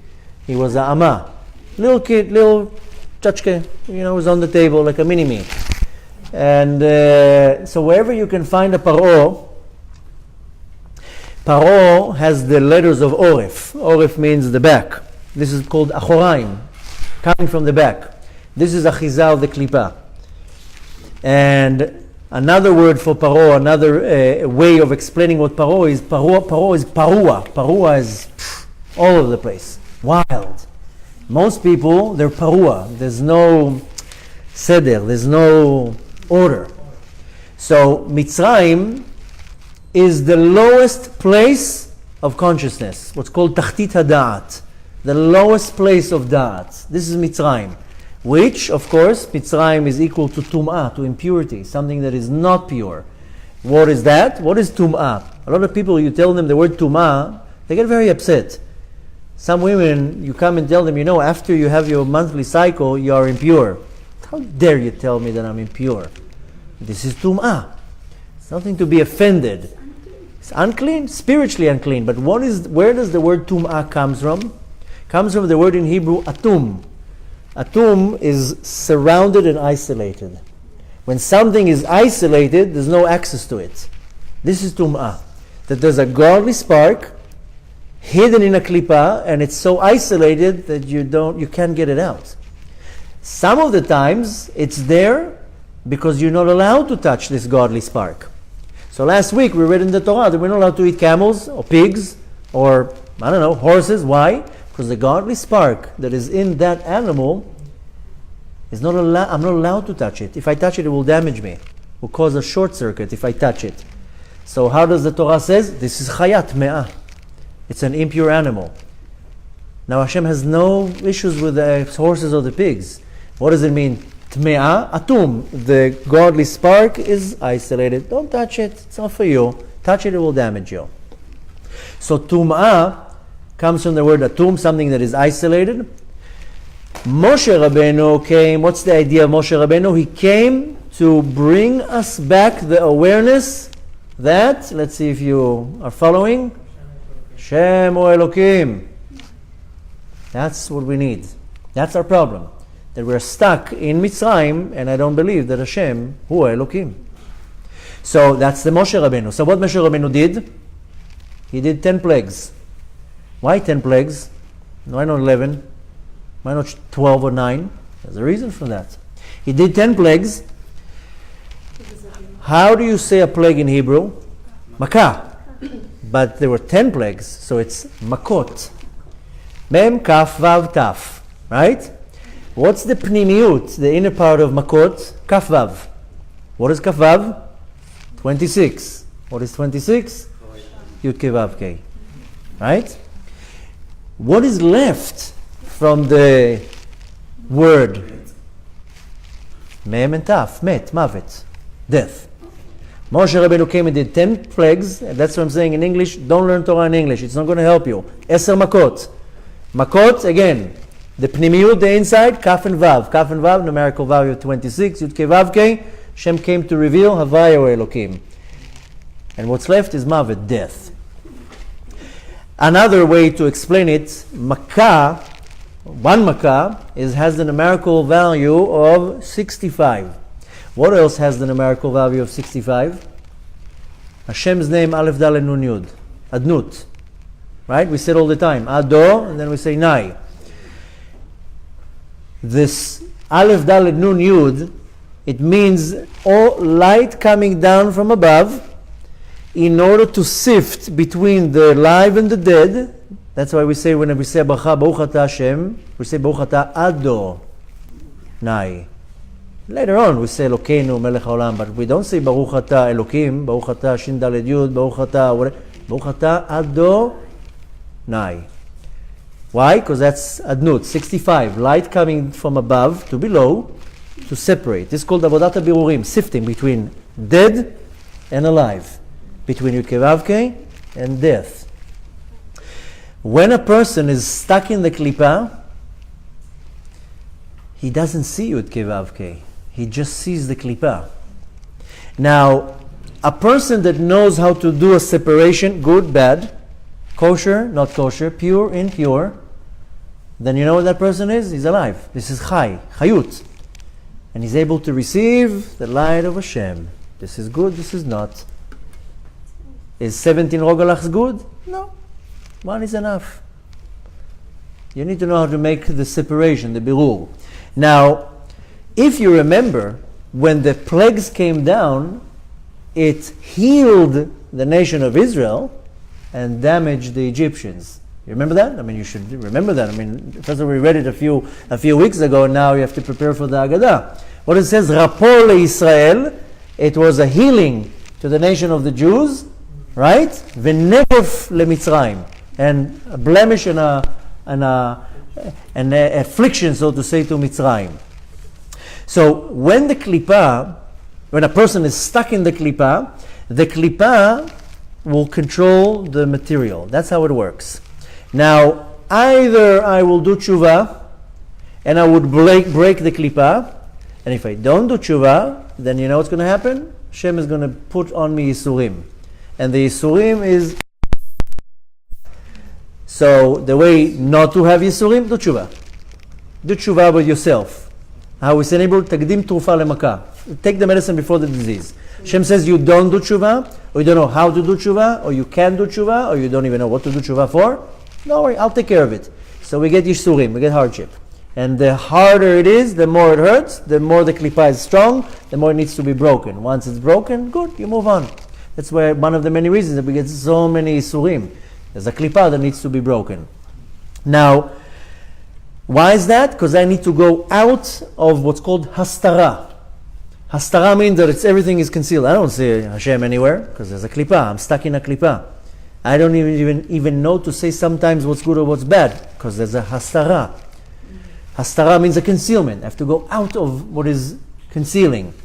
And how do I do that? Either tshuva. Tshuva is not easy. Or Yesurim. The Yesurim will break it. So when you are going through hardship, accept it with love. The Kadosh Baruch Hu is now telling you it's okay. It's going to hurt a little bit, but I'm taking the thorn out. I'm taking the splinter out. It might hurt a little bit. Don't worry. Our sages say, Kabel Yisurim ba'ava. Accept the hardship with love. Hashem is taking care of business. Now, another way of looking at it, we as the nation of Israel are compared to two very unique types of fruit. One of them is grape, and the other one is olive. You find many times that we are compared to grapes and olive. Both are producing very unique liquid, oil and wine. But how do you produce the liquid? By squeezing extremely hard the grape or the olive. So we have to be squeezed. That's how it works. We have to be crushed. The more crushed we are, the more we are producing pure olive oil and good wine. So this is called liktoshet hachomer. Liktosh is to break the materialism. If you don't do it yourself, Hashem will do it for you. So this is what you need to start understanding. I need to start breaking the materialism. If not, it's going to be done for me. And you don't want Hashem to do it for you because you don't know how it's going to come. Do it for yourself. Starting liktoshet hachomer, breaking the material. Now, you want to also break whatever is opposing it. That's how it works. Now, again, something very, very interesting, because I said about the oil, that the oil is the liquid that comes out of the olive. Oil in Hebrew is shemen. Shemen has the same letters of neshama. You want them to pull out the neshama, you need shemen. You need to be squeezed. If not, it's not going to come out. And we're talking about in the beginning, how do I reveal the level of neshama? Now, and again, either I will break from outside, this will be a surim, or I have to do tshuva. That's how it's work. Now, again, going back to the 10 makot that I said, Moshe Rabbeinu came and did 10 makot, 10 makot. Why 10 makot? to break 10 klipot that were covering the 10 ma'amarot, the 10 speeches. Hashem created the world, ba'asara ma'amarot nivra olam. But they fell into the klipa. So it was 10 makot to remove 10 klipot from the 10 ma'amarot that created the world. How? With 10 ma'amarot. But what did he reveal? What did we reveal after that? Esther Dibrot, 10 commandments. So the Kadosh Baruch Hu created the world with 10 speeches. Then they fell into the klipa, so had to come 10 makot to break the klipa to reveal now the 10 dibrot, which is the Torah. Now I need to know, where did I damage? If I don't know where I damage, I have a problem. I need to find out, where did I damage? What's the pagam that I did? Not too long ago, and again, it's not to hurt anybody, I'm just giving examples. A young lady came to me, she told me she can't get married. She can't get this, nothing works in her life. A little bit into the conversation, then I asked her, what did you do here, what did you do there? Then, unfortunately, she did 3 miscarriages when she was young. So, it's not that I'm judging her, but this is where you damaged. Now, that's where you're going to have to do the tikkun. So if you do a severe damage, it will come back. So things will not work out. A woman cannot get pregnant, cannot get married. I'm just giving examples. Things don't work out. Why? Let's go back now 20 years. Let's see what was the problem. And when you know where you damage, I'm not being judgmental, I'm not looking down at you, I'm just trying to find out, where's the damage. Can you imagine now water's coming out from somewhere? Oh my God, there's a leak. Now you bring the professional, where's the water coming from? Is the water coming from here, from here? Where's it coming from? To find where the leak is. Now you break the wall, fix the pipe, and that's it. So I have to find out, where's the damage. And sometimes there's a lot of damages, that's the problem. Now, if I find out where I damage, then I know how to do the tikkun. Now, if I know where the klipa is holding, that's really what it is. I told you that if something repeats itself over and over and over, klipa is on it. I have to remove it. Like a leech, it's just sitting there. But if I find out where the damage, I know how to remove it. This is the trick, how it works. Now, how do I do that? Whatever's hard for you, that's where the klipa is stuck on. That's how it is. Simple answer. Hard for me, a certain department, that's where the klipa is. Hard for you to put tefillin on, that's the problem. And everybody has something that is hard for them. And again, I don't want to touch sensitive parts in people's lives. Some women, it's the easiest thing for them to cover their hair. Some women, to cover their hair, I can't. Well, if it's hard for you, that's where the klipa is holding. That's the problem. That's the block. You know, many people come to me and they tell me I have a certain problem. I tell them, do this. Can you give me a pill? That's where the problem is. Not too long ago, a woman came to me with a certain problem. And I told her, I'm not telling you in a judgmental way, cover your hair. Don't you have something else? No, cover your hair. Why? Cover your hair. You asked me a question, I told you the answer. What, do you want me to give you a whole operation of the system? Cover your hair! And she can't cover the hair. Why don't you want to? I'm telling you that's the problem. Can't you give me something else? I'll do challah. I didn't tell you to do challah. I told you to cover your hair. So, when something is extremely hard for you, that's where the klipa is holding. That's where you need to do the tikkun. And you have to be true to yourself. You can't be fake with yourself. Some people wake up in the morning, 6 o'clock in the morning, they'll put tefillin on, no problem. They'll pray nets with no problem. Some men, you put tefillin on at 5 o'clock in the afternoon. They're not mean, but they wake up in the morning, let's check my WhatsApp, I'll check my Facebook, I'll check my email, it's already 9. So I'll catch the 10 o'clock minyan. They have a late minyan. Then a phone call, then Facebook, then this and that. It's already 12, pitom 2, pitom 4, pitom 5. Oh my God, I didn't put tefillin on. Now, should I put tefillin on? I don't feel like put tefillin on. And then they put tefillin on, 5 o'clock in the afternoon, 2 minutes before Shkia. Why? That's where the klipa is holding. That's the difficulty. And again, I'm just throwing examples. You try to relate in your life. Wherever you find difficulty, that's the problem. That's how you do your tikkun. Now, I'm just going to talk about something just so you know that it's aware, because you asked why. I'm just going to give you the concept. Don't try it at home, you'll never figure it out. And no, I'm not saying it because I'm trying to sound like a potz, but the Arizal explains that the pulse in our body can tell me everything about my damages. The Arizal would touch somebody's hand and tell him from the pulse exactly what's your damages. Like in acupuncture, that they tell you to take out the tongue. So there are ways to find out by the pulse all the diseases and sicknesses in your nefesh, in your soul. Now I'm going to give you a little bit the idea, just that you understand how it works. Don't try it at home because it's not so easy. But nevertheless, all the problems that we have are sicknesses in the soul. Don't think it's coming from anywhere around. And I know some people say, no, I don't believe in that. Every sickness, every problem that I have in this world is a problem in the neshama. End of story. There's no place to argument here. You need to find out what's my problem in my life. Now backtrack, where is the blemish in my soul? So I know to do a tikkun. That's why I came back here. I did not come back here to create another Facebook account and to eat rogelach. I came here to do a tikkun. I'm not going to do my tikkun. I'm going to come back here over and over and over. So we were talking before about the kelim that I need to make. If you attended the class on Monday, and before I was talking about how the Hebrew letters are kelim, they're tools. These tools are worthless without the pronunciation, what's called nikud. If there's no nikud, how do you read it? How do I know if it's E or O? Sometimes you look in the Torah. I remember not too long ago I showed somebody a Sefer Torah. They wanted to see. We opened the Sefer Torah. He was like, there's no nikud, there's no dots. How am I going to know what to say? Well, you have to learn. This come down what's called in a Mesorah. Moshe Rabbeinu told it to Yoshua and he passed it on and we know how to read it. There's maybe 2 or 3 words in the Torah that there is a machloket how you read it in the pronunciation. But nevertheless, without the nikud, without the dots, I can't read anything. An aleph can be a or I or e or. What is these nikud, the pronunciation? That's what's called life and motion. The letter without the nikud, aleph is just an aleph.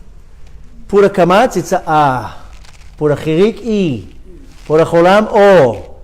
So the nikud, the pronunciation, is the motion of the letter. If not, the letter is standing still, it doesn't move. So every sphira in the world above has one part of the nikud.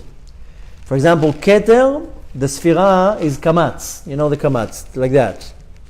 I'm not going to do a grammar class right now. Chochma is patach. Patach is like a minus, like a line. Bina is tzere, two dots. Then you have chesed, segol, 3 dots. 2 on the top, 1 on the bottom. Gvura, shva, 2 dots. And so forth. Okay? I'm not going to go through the whole thing. We don't have time now to do a grammar class. And you don't really have to really follow it. It doesn't really matter because I'm just want to tell you the concept. The Ari explains that by the pulse, you can recognize the nekudot. So if a person did a blemish in the sphira of chokhmah, the pulse will be a line. For example, one example out of many. Again, I know you're going to try to now start like this. It's not going to work so easy. Now, if a person did a blemish in Sfirat HaKeter, then it will be kamatz. What's a kamatz? It's like a line and then a dot. So the pulse will be like a line, dot, line, dot, line, dot. You have to be very sensitive. You need to know how to do it. Most people are not sensitive enough to see by the pulse. But that way you know, okay, I know from which sphira the blemish is. If you put 3 fingers on to find the pulse and you see dot, nothing, dot. I mean, you'll have dot. I mean that you feel pulse in these 2 fingers, but this finger you don't feel a pulse, right? So this will be tzere. This will be sagol. It means that the tzere. That means the blemish is in sfirat bina. So I'm just giving you the idea how, according to the nekudot, for the pulse, you know where the blemish is. Because I want to know where my blemish is. Where did I blemish? In which sphira? Some people, they blemish in all the sphirot. And then there's a lot of problems coming down to the world. So, again, don't try to go home now and like, because it's almost impossible. But the way what the Ari explains, wherever something is weakened in the soul, it will be stronger in the body. That's how it works. I'll say it again. Whenever there's a deficiency, the soul becomes weak from a blemish, it will come out in the body in something very strong. To give you an example, if a person is screaming on the kids all day long, and I'm not trying to now put anybody on the spot. Some parents, they just scream at the kids. They only know how to deal with the kids with screaming. So on the outside, it looks very strong. The inside is completely weak, that the person can't even talk. The kids don't even listen to him if he talks. Then when do the kids listen? Why do you listen to me only when I scream? Because the inside is weak. If the inside is strong, you tell the kid, please don't do that. Stop doing this. Go clean your room. If I scream, it means the inside is weak, the outside is strong. That's how it works. This is one example of many. You know where you see it a lot? You see a lot of young teenagers, the outside tough. Inside, no kilim. Everything is weak inside. The outside is, oh, I'm tough. You can't even do anything to me. But the inside, all the kilim ashburim. All the vessels inside are so weak that the toughness is coming outside. So going with this, when it's weak from the inside, it will become strong on the outside, and it will not disappear. It will not let it go. So some person will be constantly screaming at his kids, and that doesn't mean necessarily he has a problem with anger, by the way. It means that the inside is weak, so the only way to relate to the outside is with toughness and strongness and screaming. So one example would be with the pronunciation, but like before, if a person, for example, feels a segol in the dofek, put three fingers, and all three fingers you feel, then the blemish is in the nikud of segol, and segol is sfirat chesed. It means that they did damage in sfirat chesed. And then the light that comes from sfirat chesed of kindness doesn't shine on me. So I don't have good luck in parnasa. Things don't work out so well for me. Why? Because the chesed, there's no motion. It's kind of, if you want to look at it, kind of compare it to acupuncture, or how do you call it, the Chinese needles, right? There's no circulation in the neshama. Here it's in the body, in blood, but when there's no circulation, there's a problem. So to kind of conclude it, and again, the reason why I'm telling you with the pulse is to understand that I need to know in which sphera I made the damage, because when I know which sphera I made the damage, that's where I can do a tikkun. If I don't know, I will never do the tikkun. And one of the examples that I gave you is when you see what is hard for you. This is one way of looking at it. What is the most difficult things for you to do? Some people, the hardest thing for them to do is control Lashon Hara. You know how you recognize that? Is when they tell you, I don't want to say Lashon Hara, but. So if you don't want to say Lashon Hara, then don't say anything. I want to talk Lashon Hara, but you know what she said? So, and again, not being judgmental, I'm just saying, people have weaknesses in many things. Wherever is the most strongest weakness that repeats and repeats and repeats, and you can have a beard till the floor and pray 3 times a day and be an extremely Haredi Orthodox person for 20 years. Doesn't mean that you still corrected your damage. I know many people that they pray all day long, they learn Torah, they give charity, do many things, but they still have pugamim, deficiencies, damages in their nefesh, and they still have to fix it. And it's so hard for you, and it doesn't matter how holy you are. So I need to recognize one way where it's the most hardest for me. Now I have to understand that when there's a difficult point in my life, it will return and return and return. And that's where I need to fix. And that's how I know where to. I don't try to figure out the sfirot. Try to figure out where it was hard for me. Now, the main part of the tikkun is that Hashem gave me also a lot of good qualities. Don't only look at the bad qualities. Look at the bad things that you do. Understand that's where I need to work on. When it comes to Torah and mitzvot. But Hashem also gave you good qualities. Most people, they don't use their good qualities. If Hashem gave you a good quality, is for you to flood the world with that quality. And if you're not doing it, you're not going to reach your tikkun. And I'm going to say it again. Everybody has good qualities. One person can be an amazing educator. Another person can be an amazing comedian. He makes everybody laugh. If you know how to make people laugh and you're not making people laugh, it doesn't have to be a profession. Hashem gave you a quality and you're not using it. Whatever Hashem gave you is not for you to have a hobby. It's for you to take it out to the world, empower it, and you use it so the world will benefit from what you have. If you're holding a talent or something that you have and the world is not benefiting, that's not good. You're not going to reach a tikkun. So you want to look at both sides. The side that is negative, that will start pointing out in the damages in the sfirot, and the positive side, look where is a very strong quality that you have. Now go out to the world without being cheap, with that quality, and use it to everybody, not only the people that you love, everybody. And you just find out tonight, what is it? You know how you're going to do it. Because if not, again, you're not going to reach a tikkun. This is the main part of the tikkun. And everybody has something. If Hashem gave you talents, good qualities, character traits, we all have bad character traits, and we also have a lot of good ones. Everybody. There's no such thing that a person doesn't have good character traits. Now, in the most hardest, difficult point in my life that is hard for me to fix, that's where I have to take responsibility. I can't ignore it. I can't say, oh no, I'm good here and here and here. It's very good that you're good here and here. But take responsibility for where you're not good, meaning that you can't just ignore it. You have to do something about it. And a most important thing to remember is if you don't do a tikkun, you know what's going to happen? You're going to come back here again, and again, and again, and again, and again.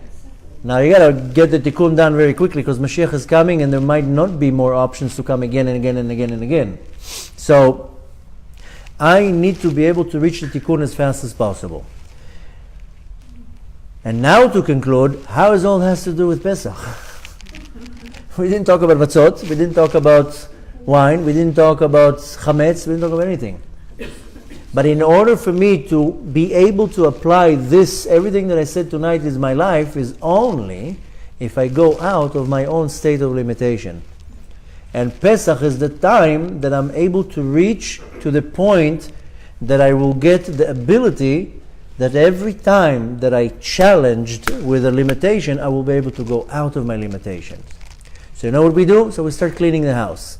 Cleaning the house is almost irrelevant. I mean, you want a clean house, and you definitely don't want to have chametz in your house. But you don't have to clean chandeliers and you know, light fixtures that are 20 feet high. No, there's no chametz up there.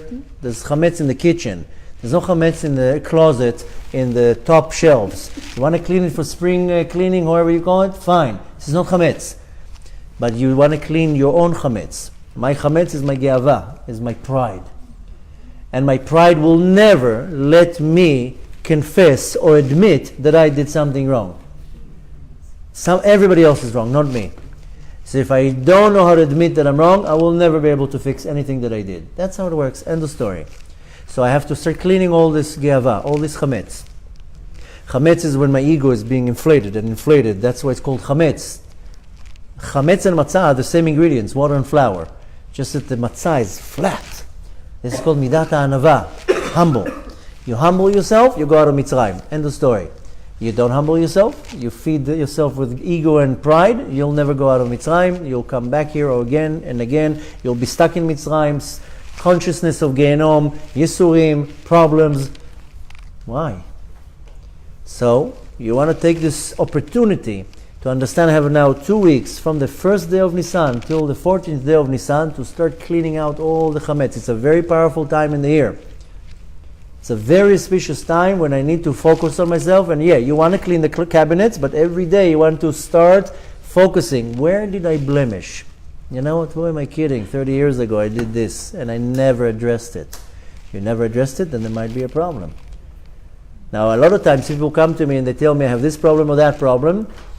There'll be a little bit of questions. If you remember, I told you in the last lecture on Thursday, I told you that 80% of the couples in America are not even married. And why? Because if the chuppah is not kosher, then the wedding is not kosher. And the majority of people in America, they don't have a kosher chuppah. So what is that going to do? It means the couple is not married, which means that they're together for years, having marital relations, and they're not married. Can you imagine how it's damaging their relationship? How it's affecting the kids? Why? Because 30 years ago when they got married, they didn't care if the witness is kosher or not kosher. The rabbi didn't care. He just wanted his money and whatever it is. Or maybe even if it wasn't about money.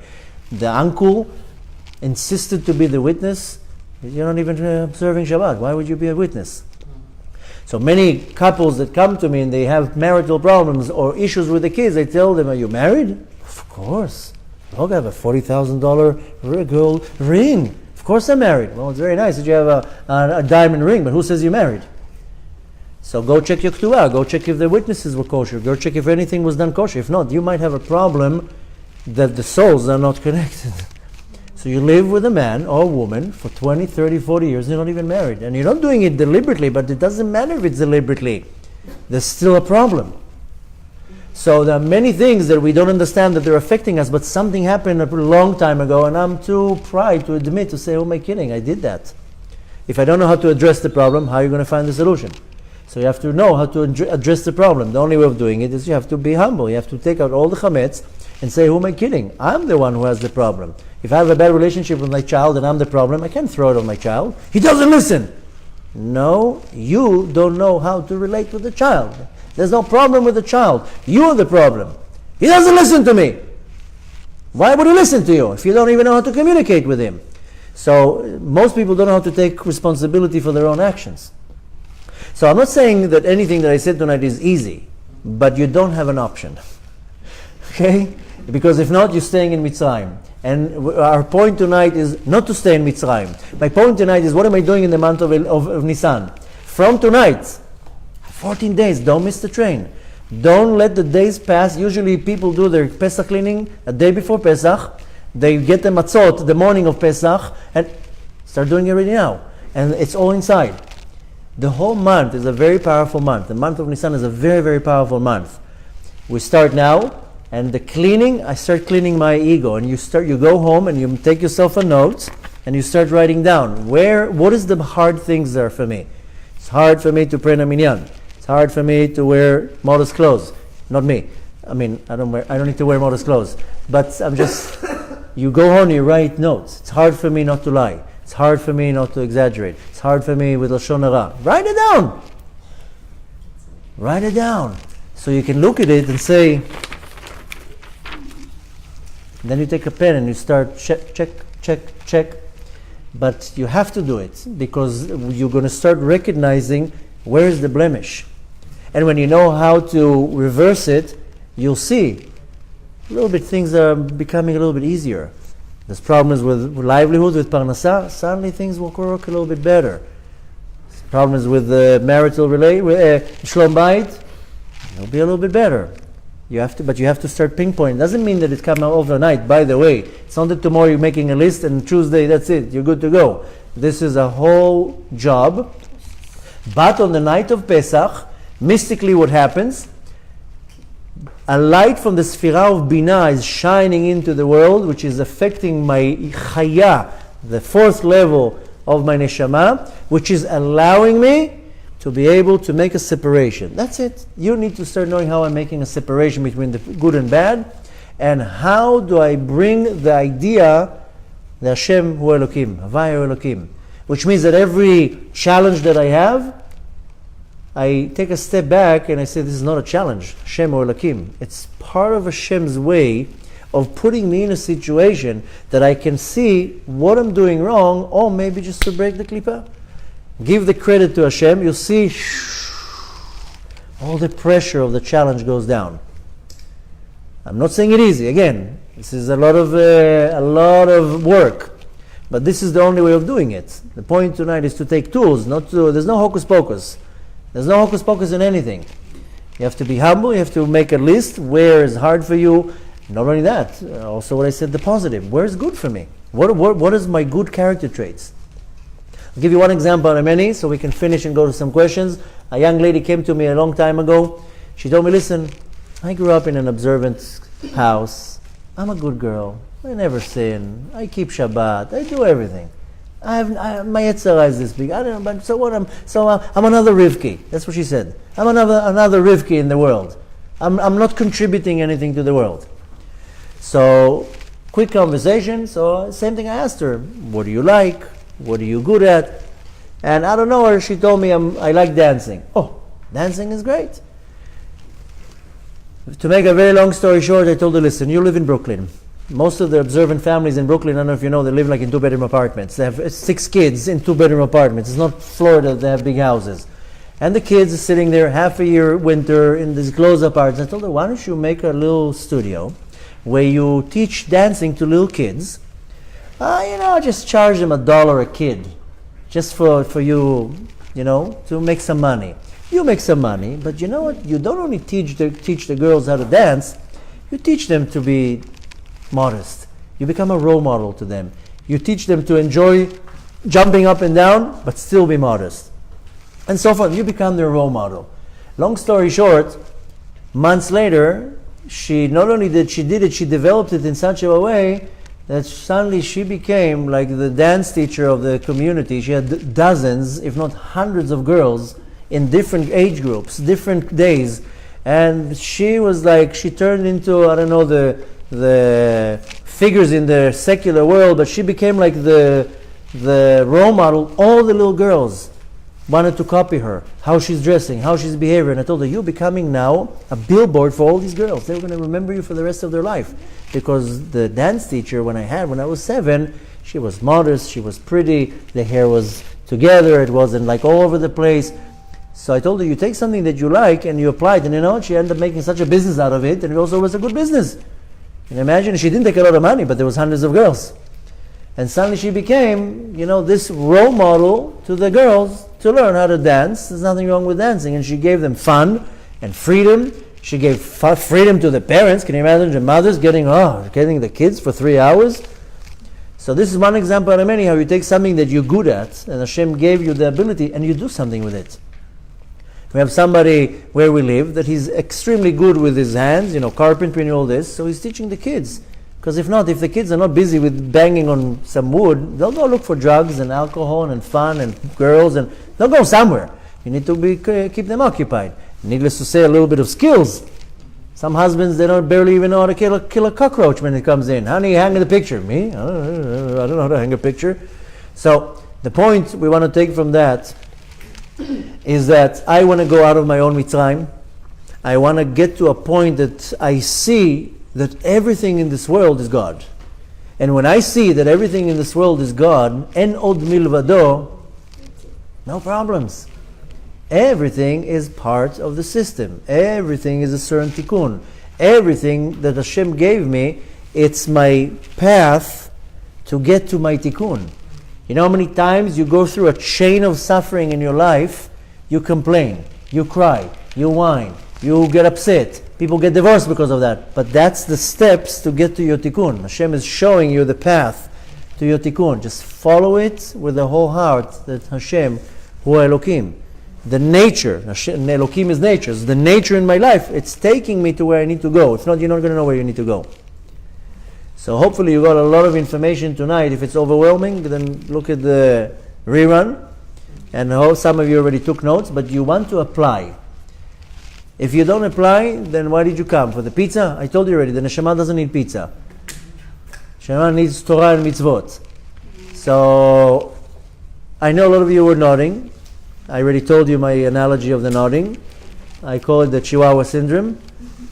Remember the Taco Bell Chihuahua? They put him on the dashboard, and every time you hit the brake, then the Chihuahua starts. So a lot of people nod in my lectures. It's very nice that you nod, but the nodding is worthless.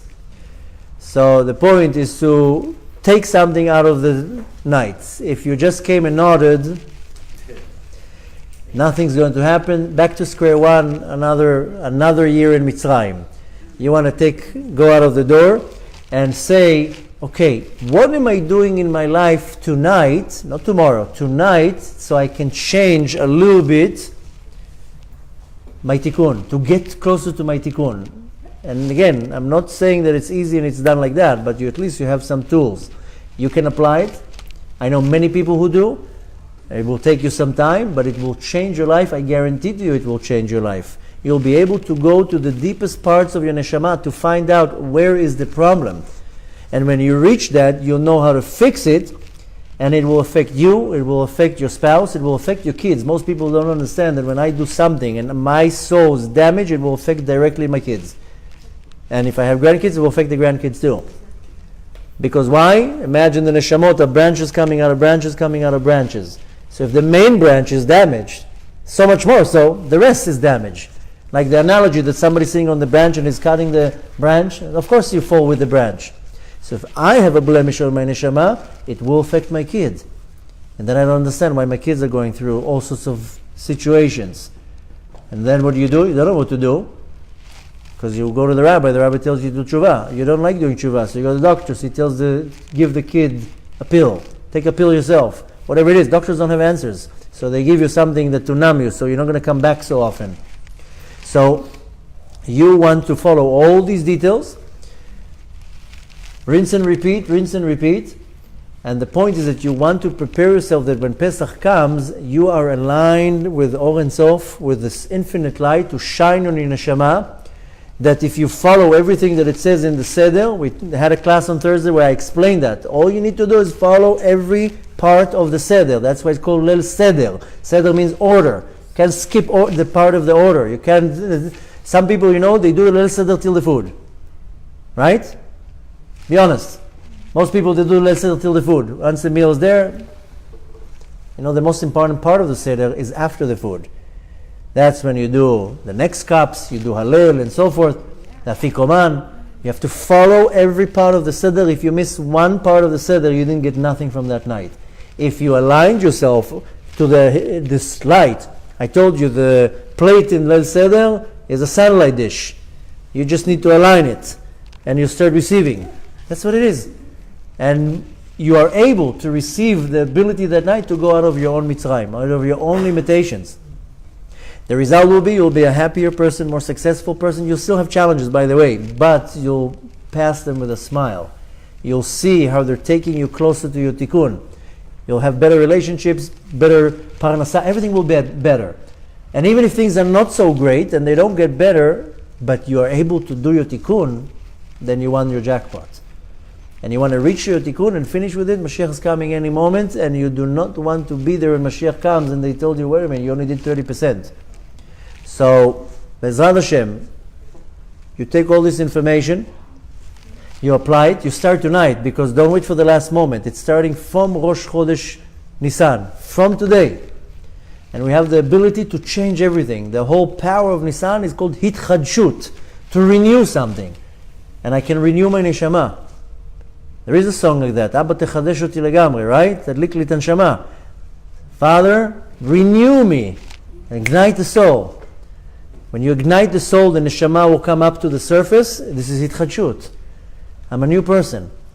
I made tshuva 18 years ago. I'm not the same person from 18 years ago. Not because I'm special. Everybody has the same thing. I'm not the only one who did tshuva. But when I look back now, 18 years, I'm a completely different person. Completely different. I mean, I look the same.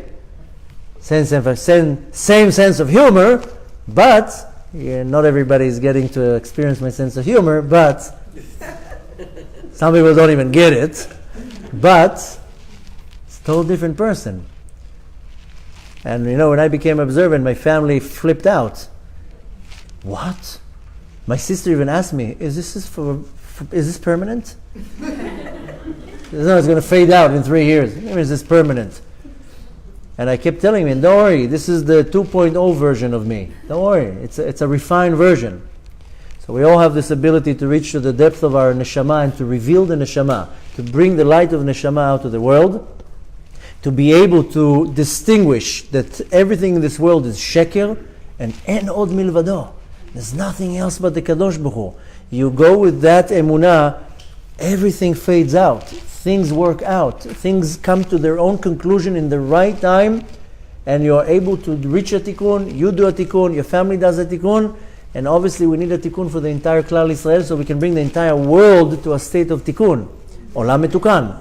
Then we're able to receive already the light of the redemption.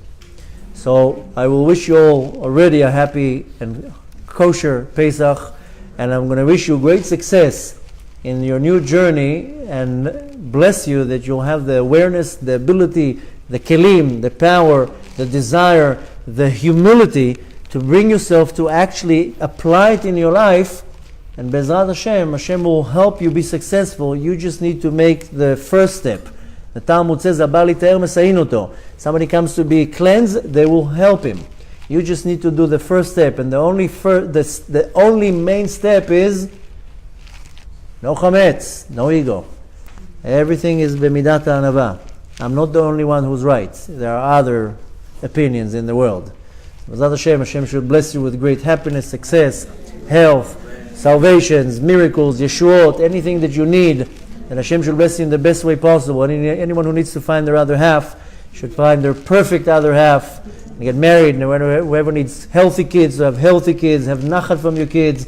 Parnasah should be in an abundance. Everything that you wish for yourself, that Hashem should bless you in the best way possible and fulfill all your dreams in the most easiest, calm, nice way. And just don't forget to be grateful to the Kadosh Baruch Hu, because everything that He does, the good or the bad, it's still the hands of Hashem. En od milvado. Thank you so much. And before you leave, we're going to do some time for questions and answers. I have a very early flight, so I cannot stay up with you all night.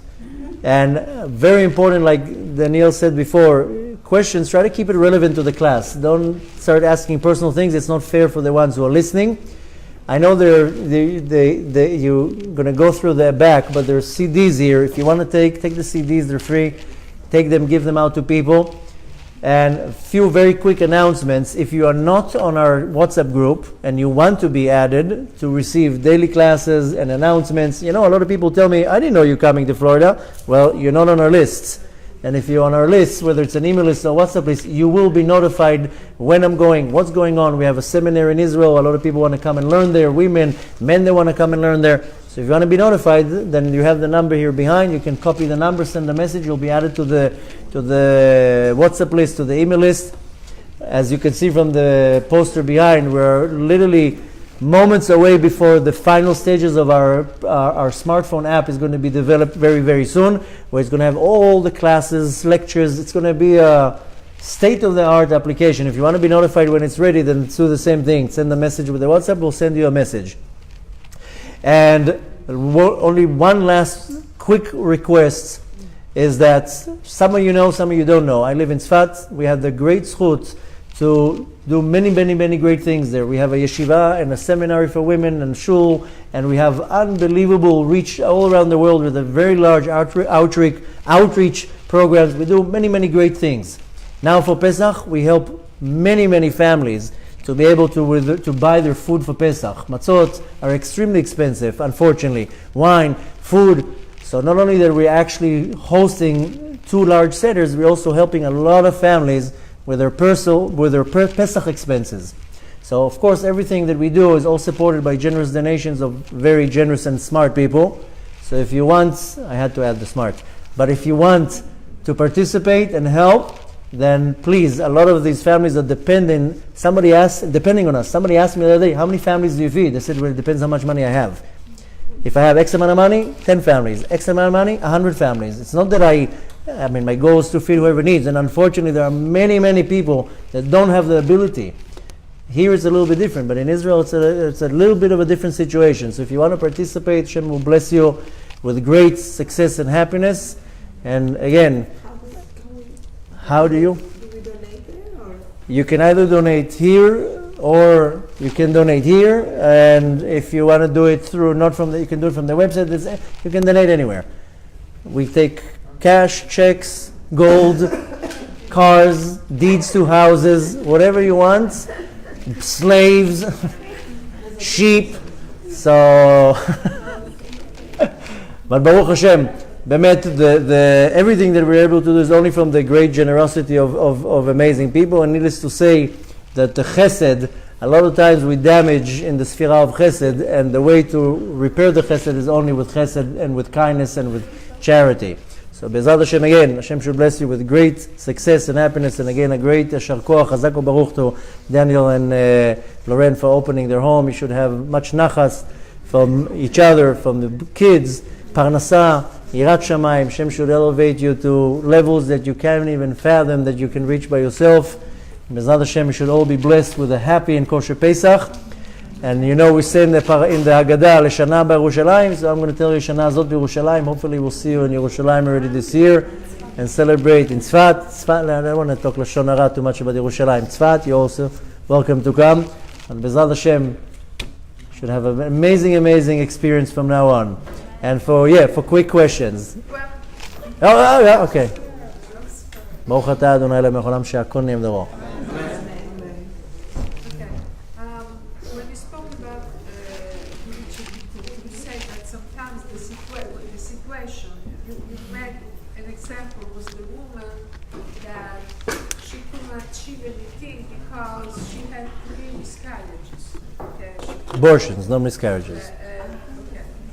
So if something happened in the past, how you hurt somebody that he died, etc. How you can fix it? You're saying if you did something with somebody who died, Or like in the case of this woman, it was in the past what she did. first of all, everything can be rectified. When a person dies, and let's say a person owes money or needs them to make an apology or something, then you take a minyan of men to the grave, and you ask for mechila at the grave. And if the grave is in a place that you can't go, then you will maybe want to hire 10 men. You maybe go to some yeshiva and give them some food, send 10 men to the grave, and you ask forgiveness for whatever it is. Not too long ago, somebody came and asked me, and he told me my father died, and he unfortunately owes a lot of people money. Now I am the Yoresh. What was going on with me? I told him, you want to do a tikkun for your father? Then go to the people that he owes money and tell them, I'm his son. I don't have money. How can I rectify? Can you give forgiveness to my father? Maybe I'll pay you something. Yeah, you want to help your father. So the truth is that there's answers for everything. You just need to find the right rabbi that will tell you what to do, how to do. What about the lady that she had this problem? Then I'll give you an example. Everything has answers. This lady that came to me, I'll be giving a little bit more details so you understand. This lady came to me and she told me, listen, I grew up in an observant house. Unfortunately, when I was a little bit younger, I wasn't 100%, and I went and, I was with a man and I got pregnant and I did the abortion, and this happened 3 times. And she told me, if I will tell anyone in my family, they will kill me. This is an observant family. I cannot tell it to anybody. And she's like, I am carrying this with me for years. So what did I tell her to do? That was personally to her. It doesn't mean it works for everybody, but I told her, go to an abortion clinic and grab a girl that is about to do an abortion and convince her not to do an abortion. She went to the clinic. Can you imagine what courage it took? She jumped on a girl there, not physically, and she convinced her not to do an abortion. She called me the next day. She told me, I feel like I won the lottery. You can't even imagine. She was like, I couldn't believe. She listened to me. And I convinced her, and I told her I'll help her with money, and she was like, I cannot believe the feeling. The next day she told me. So I told her, good, now let's see you doing it with a few more. So this is just personal to her, but I'm just giving you the idea.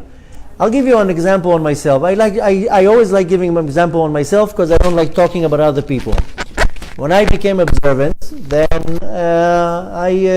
before that, let's put it this way, I used to do a lot of business and I made a lot of money. A lot. In 7 digits, probably even 8 digits. But the majority of it was not legal. And not moral, let's put it this way. Now, how you give back the money? How can I find out who I stole money from, or embezzled or cheated? When I went to a big rabbi and I told him that, he told me, listen, whoever you know, go give back the money. So sometimes I had money, I would go to people and tell a person out of nowhere, yeah, here, I owe you 1,000, here, I owe you 2,000. Then I had times that I didn't have money. I would go to people, some of them thought I'm crazy, and I would tell them, listen, I owe you X amount of money. I don't have money. I don't know if I'll ever have money. I'm willing to read the whole book of Tehillim for you. Will you mochel me? Some people wanted to kick me. Some people said, okay. And some people said, 2 books. Now, they're smart because let's say I owe a person $5,000. You know what it means in Shamayim, a book of Tehillim? $500 billion if you have to compare it, because an neshama can be in Shamayim, tilting now between Chas v'Shalom, Gehenom or Gan Eden, and suddenly they'll be like, whoa, wait. The defense will subpoena that book of Tehillim. It will come up to Shamayim like that, wrapped with a ribbon, with a note. Thank you so much from Mr. Anava. And they will come to here, you got a book of Tehillim. Suddenly they put it on the scale, and the whole scale goes to a completely different direction. So some people told me, yeah, you can read a book of Tehillim. You know how many books of Tehillim I read for people? How many Mishnayot, how many Masechtot I learned for other people? Some people told me, but I did an effort. Then when I finished the effort, you can pass. You can maybe limbo. So.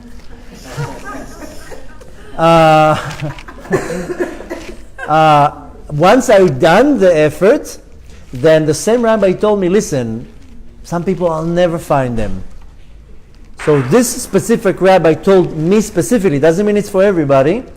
He told me, feed people on Shabbat as much as you can. So for a couple of years I had a big business. I would support for about 3 years 3 shuls. Every Shabbat, the Kiddush, I brought the food. Now I didn't give check to the rabbi because he would pay the electricity bill with that. I brought the food.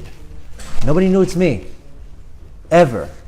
And up until today, come visit me in Tzfat, you'll see how many people are being fed every Friday night. 100 people, 200 people in a Shabbat meal. Why? That rabbi told me, feed people on Shabbat. Why? Because it's a mitzvah to eat on Shabbat.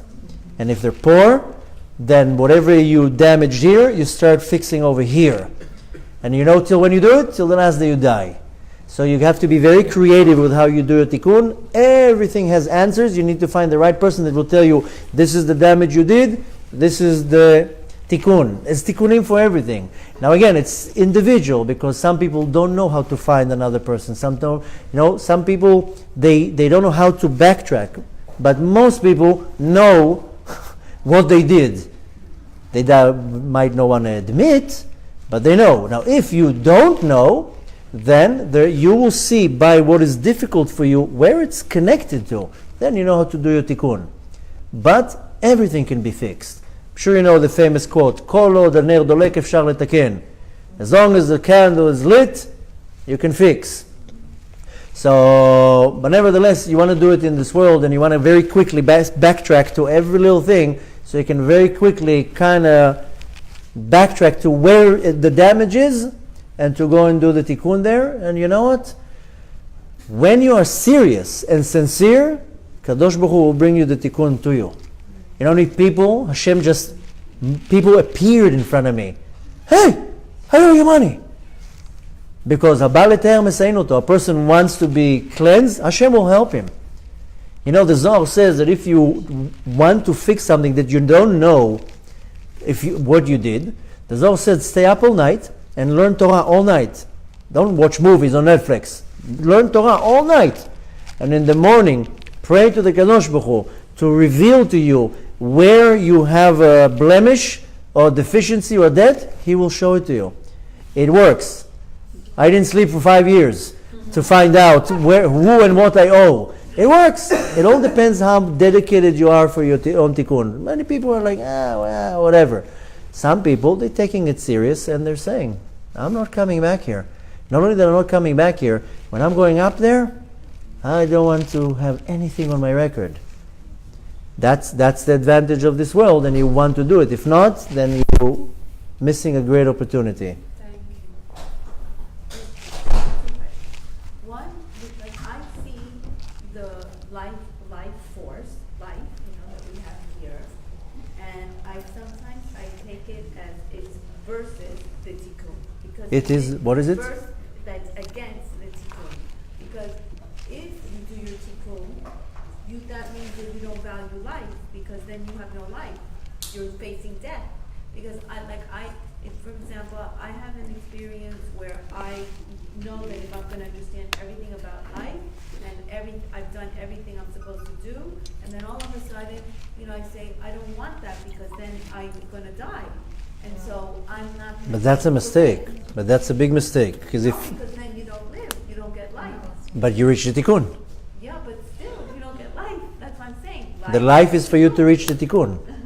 It's a wrong attitude, because you're trying to hack the system and say, I rather do the tikkun at the end because I want to enjoy life. Do the tikkun, finish with it, and if chas v'shalom you have to leave, then you leave. But trust me, better to reach the tikkun. And some people, whether they do it deliberately or not, they leave things to the last moment. I fly almost every 4, 5, 6 weeks. You know when I pack? When the taxi's outside. And every time I say, next time, I'm going to pack the day before. And I pack when the taxi's blowing the horn. And then I forget half the things. I have things all over the world. Underwear, t-shirts, deodorants, all over the world. I have things. And then we forgot it here. It's okay, leave it. I'm going to be back there. So, don't leave things to the last minute. And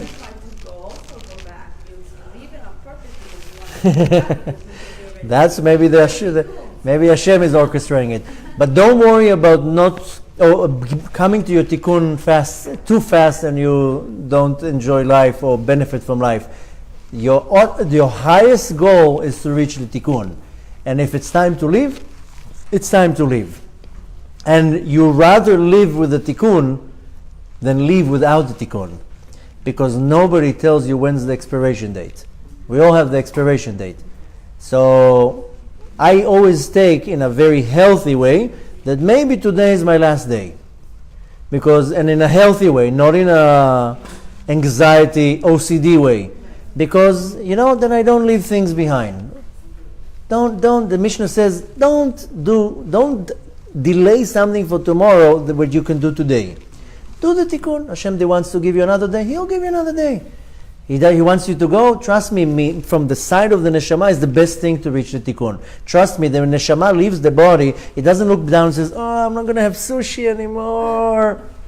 The neshama hits the jackpot, and not a lot of people reach the tikkun. So the attitude has to be completely different. That my point is to get to my tikkun. How much more time I'll have after that? Many people, when they reach the tikkun, they'll get a bonus. Hashem says, I'll give you another year. I'll give you another 2 years, another 2 days. So it's not only you, everybody. Don't try to delay the tikkun. Finish today. Don't worry, Hashem has a lot more in the storage for you. There are enough for tomorrow and the next day. And if chas v'shalom, I'm saying it chas v'shalom, it's actually the opposite of chas v'shalom. But the person reached the tikkun, good. You won the mega million, the jackpot.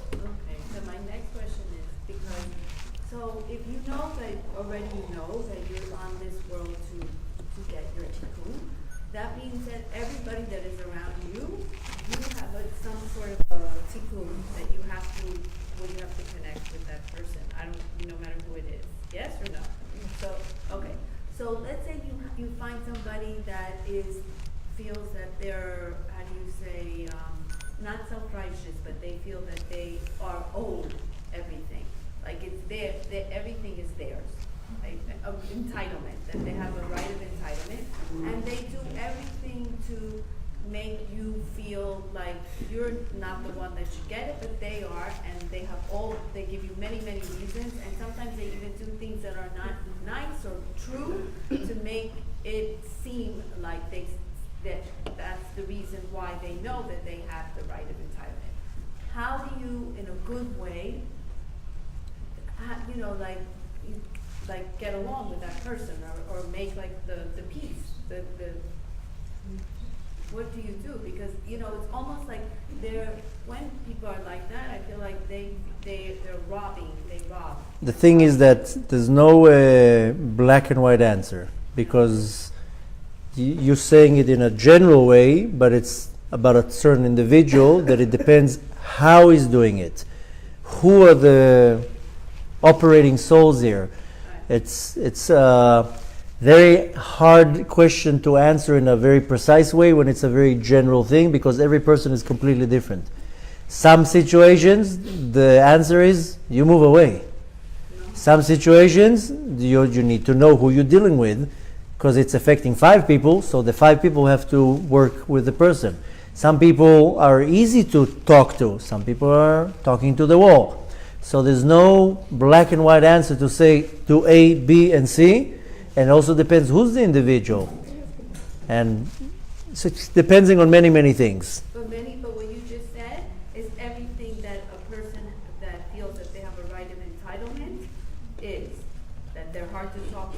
then sometimes you have to let Hashem break them, so this ego will be broken and you can't do anything. Sometimes you have nothing to do, and sometimes you're standing on the side and you...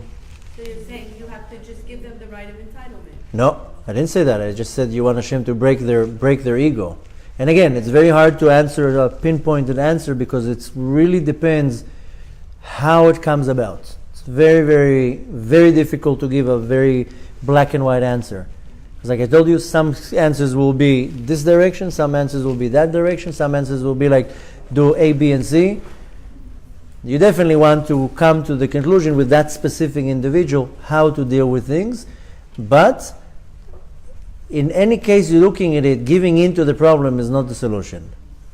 You have to find the solution, but can't give in to the solution. And that's the problem with many people, that they're like, I don't feel like dealing with it, I'm just going to deal with it for the rest I don't feel like doing it, I'm going to deal with it for the rest of their life. That's coming to terms with a situation that in some cases might be the answer, because you have to come to terms with that this is the situation and it will never change. That's what I'm saying, that you have to really know the situation. When a parent, I'll give you an example quickly. I have a friend that he had 4 boys, and then they had a 5th boy. And the 5th boy that was born, unfortunately, was born with Down syndrome. Took them maybe 6 or 7 years to him and his wife to come to terms that that's the situation. Is it going to change? No. When Mashiach comes, it's going to change. Till then, it's not going to change. Deal with it. Or I know I sound very, very not sensitive, but come to terms. That's the situation. Instead of whining, complaining, build vessels to deal with it. It's not going to change. So in some situations, it's sad, but a person has to understand, I have to come to terms with this situation. It will never change. So instead of working around it, build vessels to deal with it. And then you don't accept it, you don't give the person this entitlement, but you know how to maneuver it, that it's not affecting you. And yeah, that's maybe part of your tikkun and the tikkun of everybody around you. So that's what I'm saying. It's very, very hard to get a very detailed answer, but I would say that you have to analyze, do you come to terms with it? Is it something that can be changeable?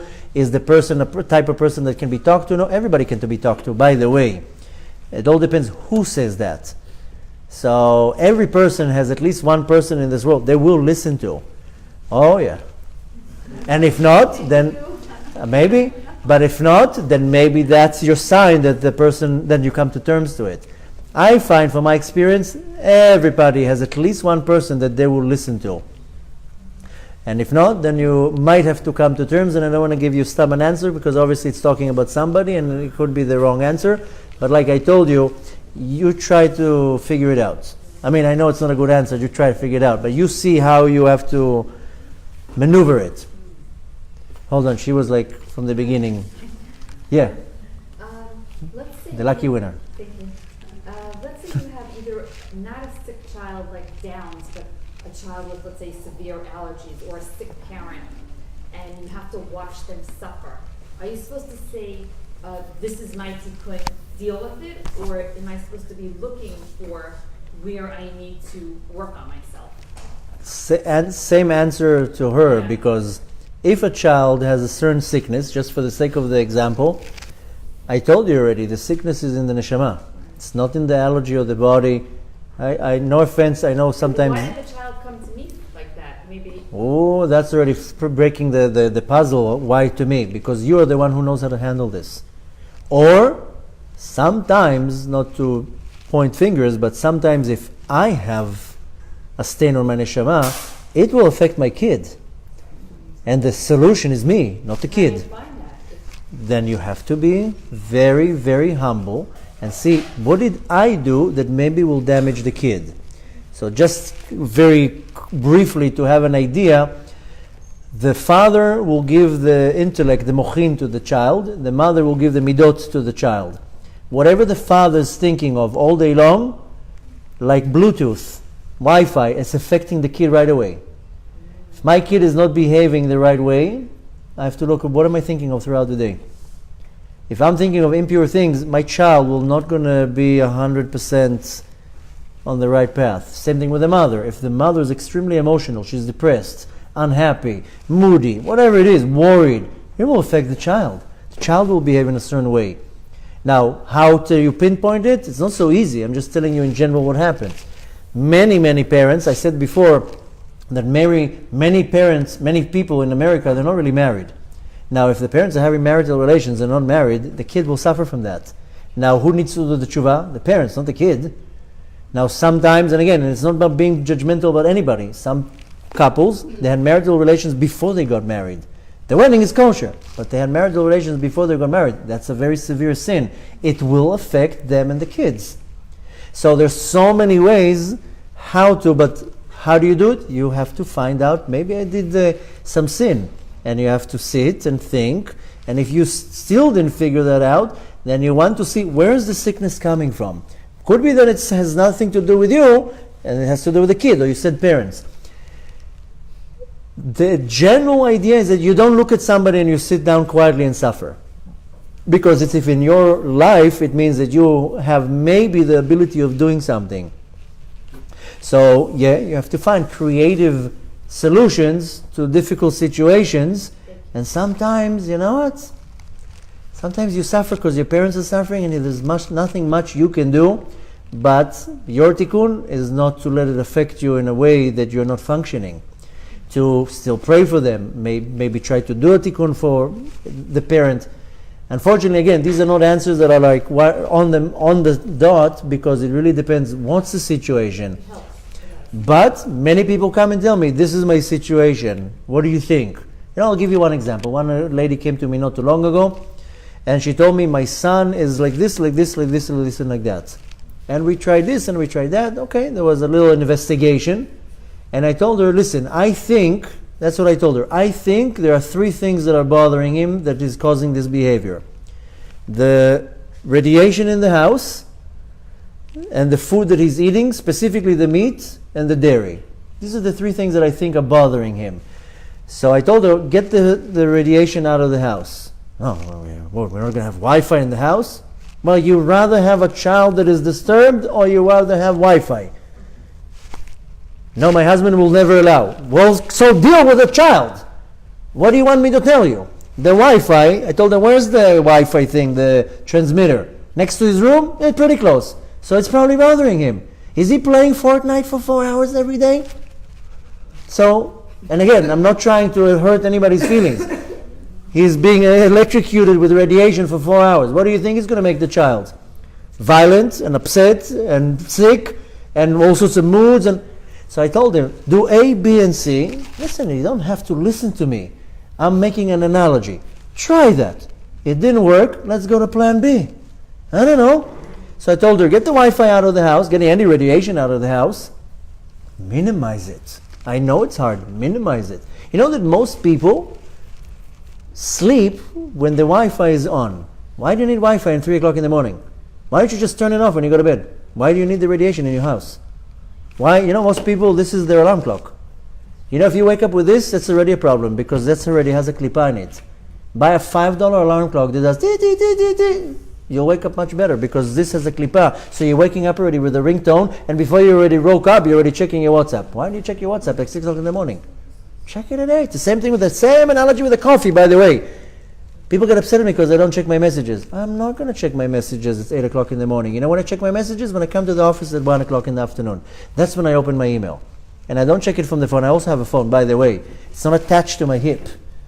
I check my emails once a day, twice a day. I go, okay, 20 years ago, who checked emails?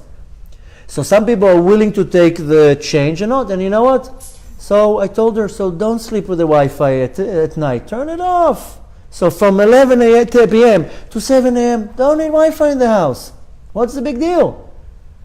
And I told her, test it.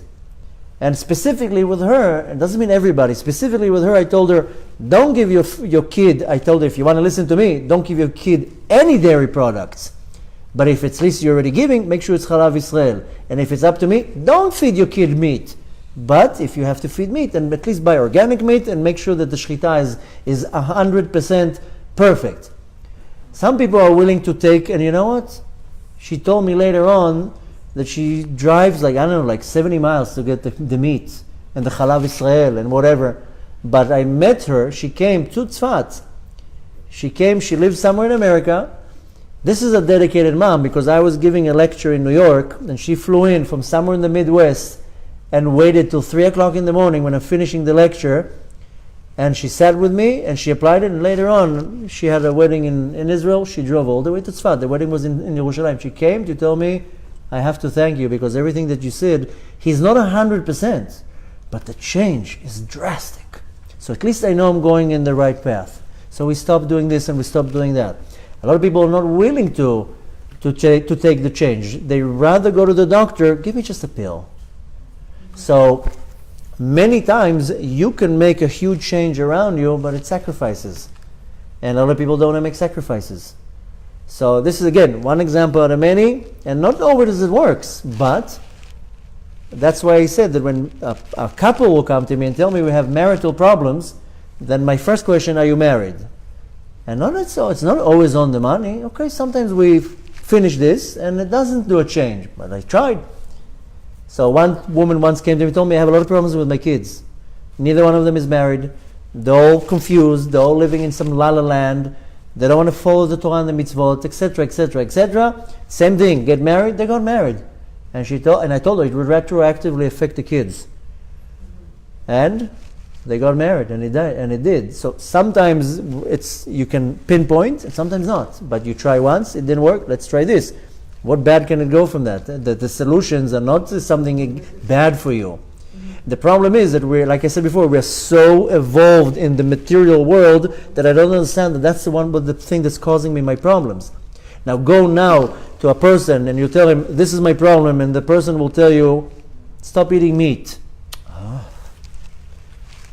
I gave you a solution, you want to do it, do it. You want to don't do it. Don't come back and complain that it's not working if you didn't try it. If you tried it and you went home and you came back after a month and told me it didn't work, okay, let's try plan B. But most people don't want to change because it's a sacrifice, it's not convenient. But when you want something drastically different in your life, the sacrifices and becoming observant and closer to Hashem, there's a lot of sacrifices. And it doesn't mean that always will be the solution, but you have to try, and there are ways to kind of backtrack it. I mean, I give the analogy, the information with the pulse, just to explain, there are ways to find out where the pgam is. And sometimes, like I told her, sometimes you have to come to terms because the pgam is so deep, the blemish is so deep, you're not going to be able to do anything. The sin was so severe, and the damage is so severe, it will not work. And yes, then your test, to have patience, to not be judgmental, not to lose your anger, not to become resentful for certain things. When everything is a test, like you said, every little person in your life is a test. And again, I would give. You can pass it. Yeah, just limbo. The trick here is you have to do sacrifices. The woman, when I told her get the Wi-Fi out of the house, I'm getting the Wi-Fi out of the house. Okay, so deal with the troubled child. Sacrifices. And that's in anything. I'm just giving examples. You have to take to it how you relate with it. But you want the solution has to be sacrifices. Thank you. Yes. You related the neshama with the word shaman.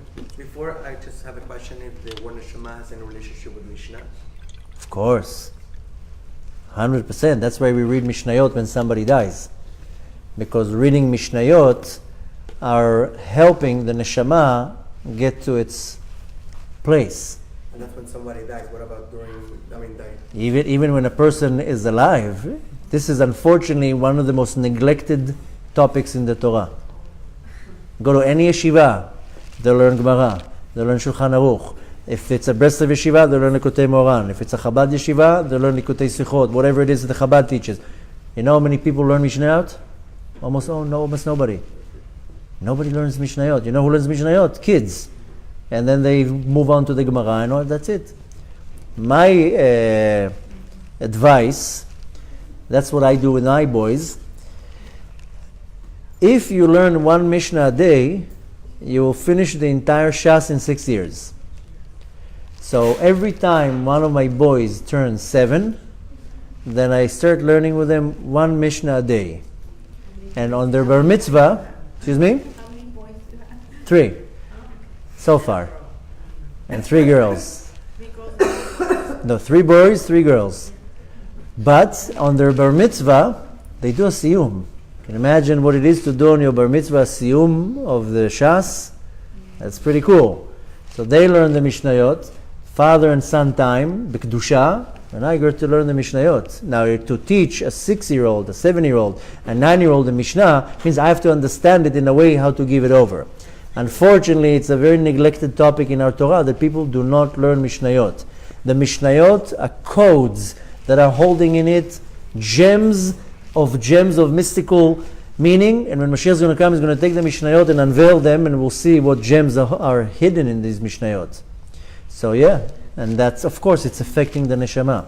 And the reason I ask because of it has the same letters. Yeah. So one of the major tikkunim, when you don't know, then yeah, you read Mishnayot. That's why I said when I used to go to people, I would read Tehillim, finish Masechtot for people, Mishnayot. So that's one of the many ways how you want to listen. When you don't know how to really attack your tikkun, so you shoot to all directions. So when I became observant, I literally was shooting to all directions. So I had about probably an hour a day that I would read any type of daily literature. Tikkun HaKlali, Shir HaShirim, Perek Shira, Nishmat Kol Chai. I read everything. I had all these pamphlets in my pockets. Why? I'm shooting to all directions. I don't know what will hit. But yeah, you want to do certain things where you put your money in all baskets because you don't know what's going to be, where the tikkun is coming from. And Baruch Hashem, in our generation, listen, there's so much accessible tikkunim that a person can do in their life. But again, sacrifice. Not the other day I told somebody, she told me something, I told her, read Tikkun HaKlali. Every day? Yeah, every day. Every day? Every day. How long? Till you die. What? Yeah. Well, you eat only now for 30 days? After 30 days I'm going to stop eating. No, you eat till the day you die. So sometimes you do a certain things, and Baruch Hashem, we have a lot of information in our generation. Do this will be good for you. Do that, it's going to be good for you. The major tikkun, by the way, is just follow the Torah. Torah is telling you exactly what you need to do. It's even telling you, now congregation stands up. Now congregation sits down. The one who compiled the Siddur, he knows what he's talking about. Why to stand up right now? Doesn't matter. Stand up, because it says congregation stand up. There's a reason why you stand up and sit down, and stand up and sit down. There's a reason for that. So the point is that anything the Torah tells you to do will serve the purpose, and needless to say that now is not necessarily the right time, but there's a great connection between the Mishnayot and the Neshama. That's many reasons why when a certain person passes away, we read Mishnayot, we learn Mishnayot, and needless to say, it's assisting the Neshama. And when you sit with parents, sometimes you don't know what's going on with the parents. What's their tikkun? So one way is you read Mishnayot in the letters of their names, because you don't know what they did, and you can't pinpoint, but the child can affect the parent. And when you see a parent suffering for whatever reason, then and if they can't do anything, then you do it. The child can do it. The child has the ability to give zchut to the parent. So again, the point is that there's a lot of sacrifice. Anything you want to do, you have to sacrifice something. And sometimes, believe it or not, the Kadosh Baruch Hu will corner you because he wants a sacrifice. And we don't give korbanot. We don't put bulls on altars yet. But for me, to wake up at 5 o'clock in the morning every day, that's a sacrifice because I can sleep until 7. That's a korban. You just put a bull on the table, on the altar. So there are many types of korbanot. And korban is a sacrifice, but korban is also coming from the word karov, kiruv, that I become closer to the Kadosh Baruch Hu. I want to become closer to Hashem, it has to be a sacrifice. So Mishnah talks about, because the Hillel are the stories, but the Mishnah talks about something else, right? No, Mishnayot, Moshe Rabbeinu came down from the mountain and he got downloaded the Torah, but very, very quickly, only 40 days. Really, he was 120 days in Shemaim. 3 times he went up for 40 days each time. But he got it in a code. Now he couldn't give it over in a code. 40 years he's explaining the Torah. The first time, the first form of the code, 10 Commandments. 10 Commandments, Hashem said in one shot, in one word, one sound, one syllable, all 10 Commandments. Then Moshe Rabbeinu came down and started explaining everything.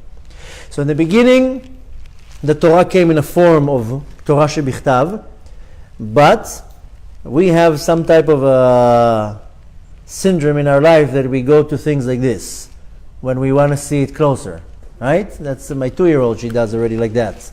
So the Torah also goes like that. You just need to know how to, because the Torah is very covered. So Moshe Rabbeinu started interpreting the Torah and explaining the Torah. And one of the forms how it came orally. Moshe Rabbeinu says, listen, we have to put tefillin on. They looked in the Torah. Where? Where does it say tefillin?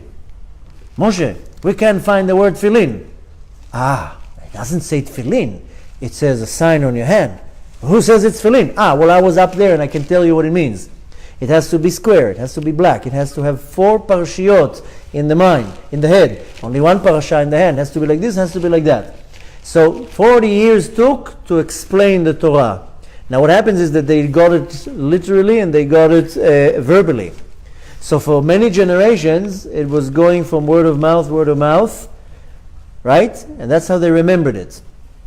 At some point, there was a great rabbi, Rabbi Yehuda Nasi, that he started seeing that the information is being forgotten. So he says we have to somehow preserve it. So what did he do? He says let's code everything. Meaning that if I want to remember something, if you want to remember a code, what do they give you? A password hint, right? So you'll write date of birth or whatever. So the Mishnayot are codes to explain something very, very long. So they would memorize it as little sentences. And the little sentence, I remember the little sentence, it's mean A, B, and C, and like a whole interpretation. So in order to remember it, they have to memorize it. In Hebrew it's called lishanen. I'm sure in school, they say the same verse over. So they used to lishanen the Mishnayot, memorize it. That's how he got the name Mishnah. One of the many reasons why he got the name Mishnah. Then, many generations after, even that was starting to deteriorate. So they said, okay, let's put it all in writing and start explaining the Mishnayot. So that's the Gemara, that's the Talmud. So the Talmud is coming to explain the Mishnayot that are coming to explain the Torah. And of course, from the Talmud came many, many different commentaries, Tosfot and Rashi, and then it came into many other books that finally came to the last stop, which is the Shulchan Aruch, the actual halacha practically. But the Mishnayot are codes. Now when you read it, it's just sometimes it makes sense, sometimes it doesn't make sense. But some of the Mishnayot, when you're breaking it up and you're explaining it in a more mystical way, unbelievable. So it's just a little code that is holding in it a lot of information. Like what? Is there one, like in particular? That I mean, there are many, but to explain it is now. The problem is, excuse me, Bartenura will just be the basic interpretation and the explanation. But that's candy that we're waiting for Mashiach to come. He's going to start unveiling the Mishnayot. What does it really mean? Such mystical, deep information in it. So we look at it as a story or as a short verse. But nevertheless, this is the explanation of the oral Torah that Moshe Rabbeinu brought down. And needless to say, that's a dominating part in the Torah. Can a klipot, I'm sure yes, but can a klipot comes from generation to generation? How could you? What do you mean generation to generation? Like if, let's say anger, like the grandfather and the... Giving it to the like hereditary? No. No, you deal with your own klipa.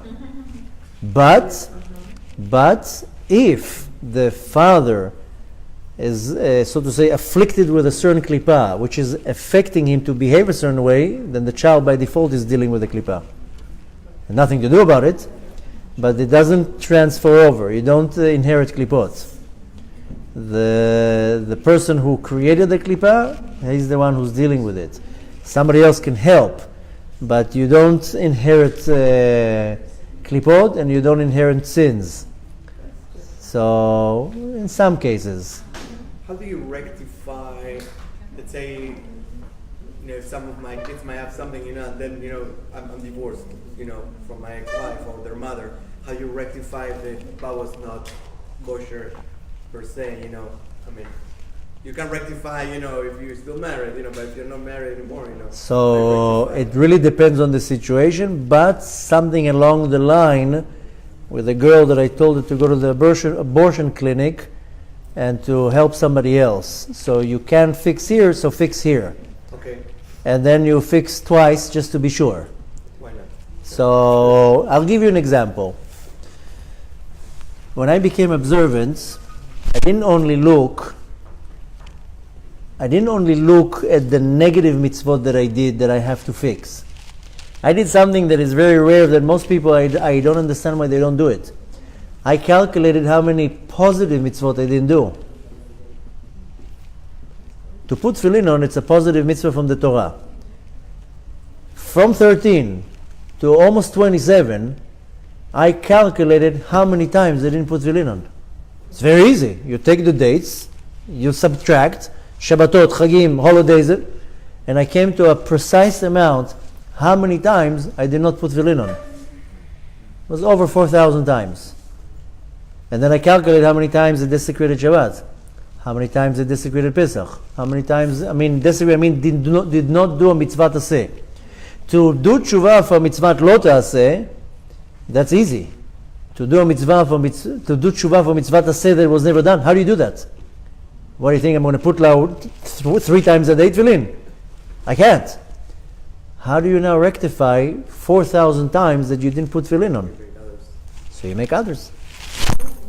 You make others put tefillin on. Yeah. So if I go now to the streets and I now put tefillin on 10 men, then I'm starting to pay back the bill. Now if I was able to convince one to put tefillin on every day and I helped him buy the tefillin, then I get dividends. And now I have to have an army of people putting tefillin because I missed 4,000 times tefillin. And how can they make up for your sin? They're not making up for my sin. But that's Making up for his own. I'm making up for my own. Because you're showing them to do the Because I helped them and assisted them. that you didn't do. Yeah. So this is one example out of many. I can give you the same analogy. I desecrated Shabbat many times, and you can only desecrate 39 times per Shabbat. Right? There are 39 melachot. You can't desecrate it over and over and over. You can maximum do 39 chilulei Shabbat in one day. So I made a calculation. How do you fix that? Now start making people keep Shabbat. And How many people, how many people slept on my couches? Just don't drive home. Just sit home. Sit here. It's okay. You can sleep on my couch. So I'll massage your feet. So what about a convert? I'm a convert myself. then once you, the majority of the sins, once you get converted, then you start from scratch. Some sins you have to look back and you have to make a tikkun, but the convert doesn't have the mitzvot to say that they miss. You literally, I don't like using that word, but you're reborn. You're getting a brand new soul. So you might be 30, but you're 0. So, but some sins you have to look back that you, even as a Gentile, are doing. So if you did a sin as a Gentile, that you have to also correct. You have to look if there's anything. Gentiles are not allowed to steal and lie and kill. You have to look if you did something. But usually the bonus with converts is when they come out of the mikveh, usually the majority is reset completely. You're starting fresh. So it's very important. This is like getting a clean slate. So that's a big bonus. And the kids, you mean the kids before you converted? Yeah, my kid is converted too, because when I did it, then I did the whole. Then if he's under bar mitzvah and he goes under your wing, then he belongs to you. Your conversion will convert him. If he's adult, then he has his own conversion. No, he did it also. He did it. Okay, so he does the same thing. So some rare cases will be something that will affect the neshama. But usually with converts, it's brand new. Come out of the mikveh, reset to the factory setting, brand new neshama, out of the covers, not refurbished. But it doesn't mean that the neshama doesn't have a tikkun. It doesn't mean that you're coming here completely clean. The neshama that you got, that can be carrying already with it some baggage from 10 different lifetimes. And if a convert teaches others and they also want to convert. Yep. That's one of many ways of doing it. What? I was teaching others to clean up your past. I'll give you one example out of many, that a lot of things we don't know what we did. So what happens when I do a sin? I take a soul and I put it in the klippah. Now I don't know how to take it out or which soul to take out. The best solution to any type of a tikkun is to do what's called outreach. Is that you're going out of your way to help people that you don't even know. Why? For them to be introduced to Torah and mitzvot. This is really the highest level of a tikkun that a person can do, that I'm not benefiting anything out of it, and I'm doing it with self-sacrifice, that I go and I worry about somebody else's well-being. The way how you balance it is because whatever you damaged, Hashem says, okay, you don't know what you damaged, but you are able to pull one soul out of the depth. Hashem says, I'm forever grateful for you. So Hashem says, you went to save a soul that you don't even know, I'll save your neshamot that you dropped into different klipot. So really, the smartest person that wants to do real tshuva in this world, so if he can, then he devotes his life to zikui rabim, meriting other people in many different ways. Some people can't. They have a job, or they don't know how to talk. You know, many people come and tell me, I don't know how to give a class over. So I tell them, here, take these and start giving them out. So you're now partnering with me. And if you don't want to give them out, so each one of them costs money. Donate to it. Or whatever it is. So you attach yourself to the one who's able to do that. And not you, everybody. And then you are attached in a system that is outreaching to other people. So you are kind of like covering all your grounds. Because when I sin, I throw my neshama into the klippah, but I don't know where it is. And some of the things that I do, I throw other neshamot into the klippah.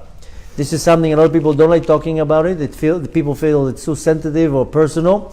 But when a man or a woman are involved in marital relations that are not done in a kosher way, a lot of neshamot go into the klippah. And it's a problem. A lot of people say, no, that I don't want to listen to. Well, that's causes of a lot of problems. Because when I go and I have marital relations with a woman that she's not my wife, then all the neshamot that were supposed to come down through me, I threw them into the klippah. They're souls without bodies. Now there's a problem. Now go take all these souls out of the klippah.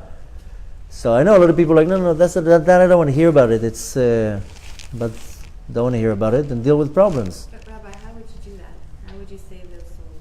Well, when you're saving other people's souls, then you might not be taking the souls that you put in the klippah, but you're taking other souls from the klippah.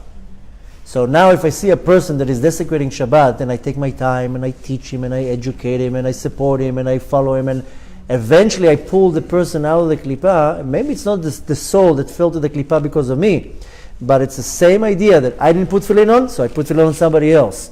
So I can come up to Shamayim, and if they tell me, listen, you threw in the klippah 1,000 neshamot, but let's see but you took out 2,000. So I have an upper hand. And listen, the Kadosh Baruch Hu is not mean. He just says, listen, you did a damage, fix it. Take responsibility. When I was a little kid, I played with my ball. I kicked the ball. It went flying into the neighbor's house and shattered this huge stained glass, beautiful window. Now, right away, I wasn't so intelligent when I was a little kid. Right away, you know what I did? I ran away. And what do you know? Half an hour later, the neighbor is knocking on my door. And in my mind, I'm like, how did he know it's me? You know how he knew it's me? He came with my ball. Is this your ball? No. So why did it say your name on it? So I had to admit. And my father had to lay down the money, and I had to paint fences and do a lot of things to earn the money back. My father was, you're paying it yourself. You broke it, you fix it. So same thing here. And my father was smart. He taught me that when you break something, you're going to fix it. So I couldn't fix the actual shattered window. It's impossible. But we bought a new window, and I had to work. And I earned 1 shekel after another shekel. If you don't mind, I have to take a very... No, stay. I'm just going to the bathroom very quickly, because, when you inhale these, don't go. I know you have a question. I know you have a question. Literally